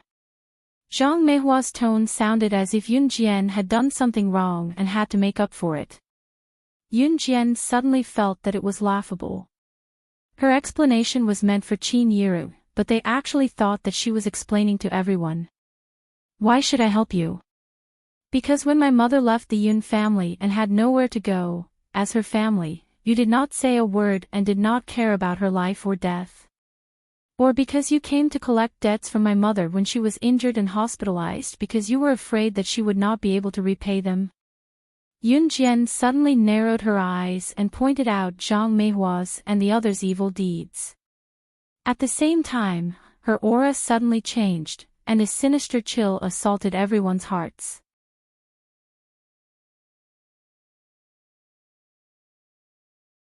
Chapter 157.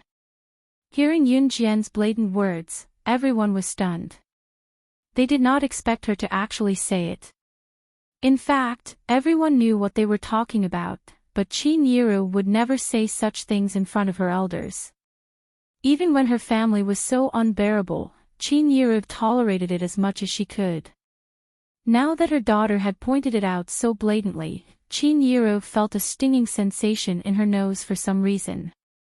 Recalling the suffering she had gone through all these years and the indifference of her family, tears pooled in her eyes. As her tears fell uncontrollably, Qin Yiru turned around in a fluster with her back facing everyone and wiped her tears. There was silence. She thought about how she would have died long ago if she did not have Qin Yiru and Xiao Jian. Yun Jian did not say anything as she rubbed Qin Yiru's back to comfort her. In spite of it, Yun Jian did not think that she was wrong. If she did not say these things out loud, they might become the source of Qin Yiru's pain for the rest of her life. She might become Zhang Meihua and the rest's exploitation machine for the rest of her life. She knew that she had never experienced human nature and did not know how to face it, but this was the only thing she would not admit. If they showed weakness to Zhang Meihua and the rest, it would mean that they could be so weak. This was not an outcome that Yun Jian could tolerate. Zhang Meihua and the rest were stunned as well. Zhang Meihua froze not because she was ashamed or remorseful. It was because it was the truth, but it was not something to be happy about when it came from someone else's mouth. Hence, Zhang Meihua slapped the table even more angrily and shouted at Yun Jian, "Because I gave birth to your mother. She's a piece of flesh that fell from my womb.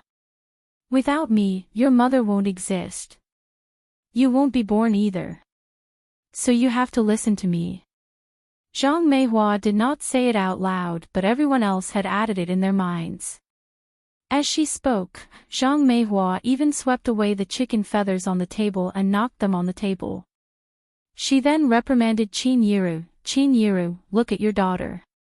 Siding with an outsider. You're still spouting nonsense." After saying this, Zhang Meihua completely ignored Qin Yiru's tear-stained face. She even criticized Yun Jian in front of Qin Yiru. "Your daughter is so petty and unfilial.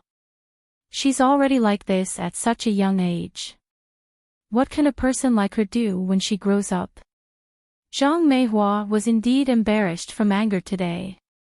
Zhang Meihua was a person who cared a lot about her reputation. Now that Yun Jian had revealed such a blatant truth in front of everyone, she naturally couldn't hold back her anger. After Zhang Meihua said this, Qin Junlan, who was beside her, chimed in. It was really one answering and one singing. Qin Liqian and the others were also on Zhang Meihua's side. Actually, Yun Jian's grandfather had passed away a few years ago due to illness. At that time, Yun Jian was still very young. In Yun Jian's memory, her grandfather was very good to Qin Yiru and even more so to the original Yun Jian. Sometimes, he would even secretly give all his hard-earned wages to Qin Yiru to subsidize her family's expenses. Of course, these things were hidden from Zhang Meihua. Later on, her grandfather, Qin Yiru, passed away. There was no one in the family who could support Qin Yiru anymore. Therefore, Qin Yiru rarely returned to her parents' home. Even after leaving the Yun family, she was unwilling to return to her parents' home. Instead, she chose to leave Xinjiang town with her child to seek refuge with her old friends. "I don't need someone like you to judge whether I'm successful or not. Old hag, if you dare to say another word, I guarantee that you won't see the sun tomorrow." After comforting Qin Yiru, Yun Jian turned around and stared sharply at Zhang Meihua and the others. Yun Jian's eyes turned a strange dark red. She looked like a murderous demon. Qin Junlan, who was standing beside Zhang Meihua, felt her eyelids twitch when she saw Yun Jian like this. Her.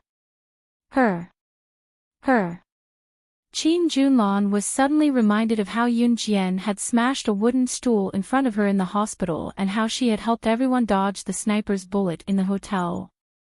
She pointed at Yun Jian and screamed at the top of her lungs. Because Yun Jian's gaze was just as terrifying as hers back then. "What are you screaming for?"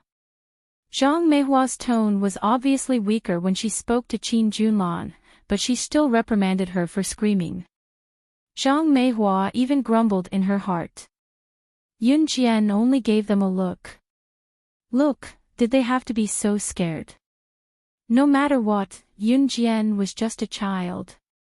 "Mom, you don't know. She smashed a wooden stool in the hospital with one kick. When we met at the hotel last time, she even pushed us to dodge the sniper's bullet."